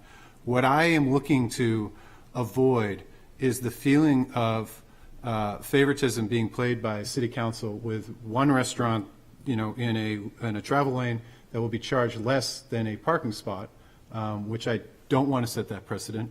And I was also just surprised when I read the memo, and I understood there was a difference between the revenue in a parking space, but that we were going to charge loading zones differently based on the interpretation. And while Councilor Cook stated that it should be read as written, Councilor Bagley, you shared with me that it was no, in order to avoid when there's a little bit taken of another parking spot, that would be charged at the additional rate. So you get into confusion even there. I don't think that this is something that is going to deter outdoor dining. I wish that we could have reconsidered the original square footage fee for this, because I think it's easy, simple, equitable, and understandable for all restaurants to know that in terms of outdoor dining, it's $10 a square foot unless you're in a parking spot that you can't split a baby in half, nor can you split a parking spot in half. You have to take the whole enchilada when it comes to a parking spot. That would have been, I think, a reasonable pathway forward when we started trying to figure out travel lanes as a different price, and it just got a little bit more complicated. I hope that at a future council meeting that we can clarify this before outdoor dining begins. I would certainly look to memorialize this in any ordinance that we would bring forth. And it was not just ignored by staff recommendations, ignored by our council twice now, but even the discussion that we had at the previous council meeting to build it up over time, we've now ignored our own recommendation to take $5 and then $10 and simply throw that out. But we no longer have a motion, and we can't reconsider this. So I look forward to doing this at a future council meeting. Councilor Taylor. And just to explain, I withdrew the motion because I agree we should move to $10 a square foot. It simplifies, it standardizes. That motion failed. If we did $10 for the sidewalks, people would say, why is my price doubling and people using the parking spaces aren't? I don't think we could defend that. And that's fair. All right, so we have a motion on the floor to now adopt the proposed changes at the, which I believe is just as written. Is that correct? That's the motion that we have, Kel? Yep, changes in your agenda packet to the newly adopted outdoor dining policy. Okay. Well, unless there's further discussion of a roll call vote. Okay? Just turn the page. Assistant Mayor Kelly? No. No. Counselor Tabor? No. No. Counselor Denton? Yes. Yes. Counselor Moreau? No. No. Counselor Bagley? Yes. Counselor Lombardi? No. Counselor Blaylock? No. Counselor Cook? Yes. Mayor McEachran? No. No. Motion fails. 3 in favor, 6 opposed. Okay. Next up, approval of grants and donations.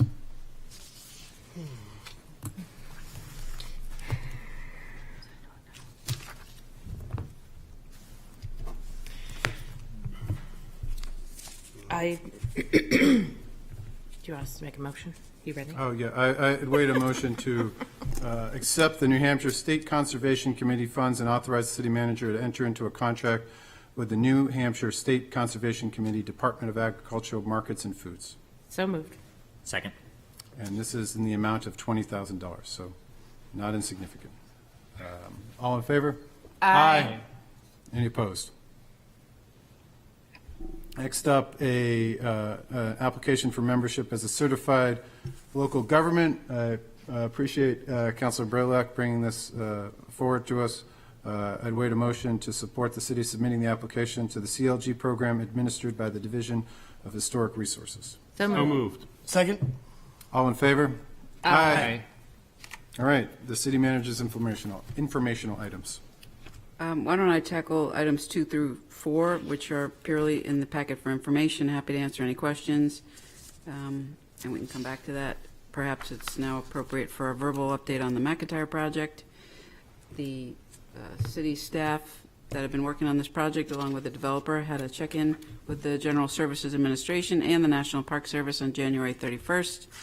That check-in went smoothly. We explained to them where we were in the process vis-a-vis the milestones that we've set forth in the project, in that we have preliminary information from our construction cost estimator and financial consultant relative to understanding the project pro forma. And the next check-in with the GSA was set for February 28th. And alongside advancing and getting a better understanding of those numbers is what is to be negotiated relative to legal documents, namely the development agreement, the contribution agreement, and the ground lease. Happy to answer any questions. Any questions? Seeing none, we will move on to miscellaneous. The citywide neighborhood committee meeting of December 14th, 2022. Move we accept those minutes? Second? All in favor? Aye. Any opposed? Any other miscellaneous? Just like to congratulate Elaine Apatow and Peter Somsich as the new co-chairs of the citywide neighborhood. Excellent. I'd wait a motion to adjourn. So moved. Second? All in favor? Aye.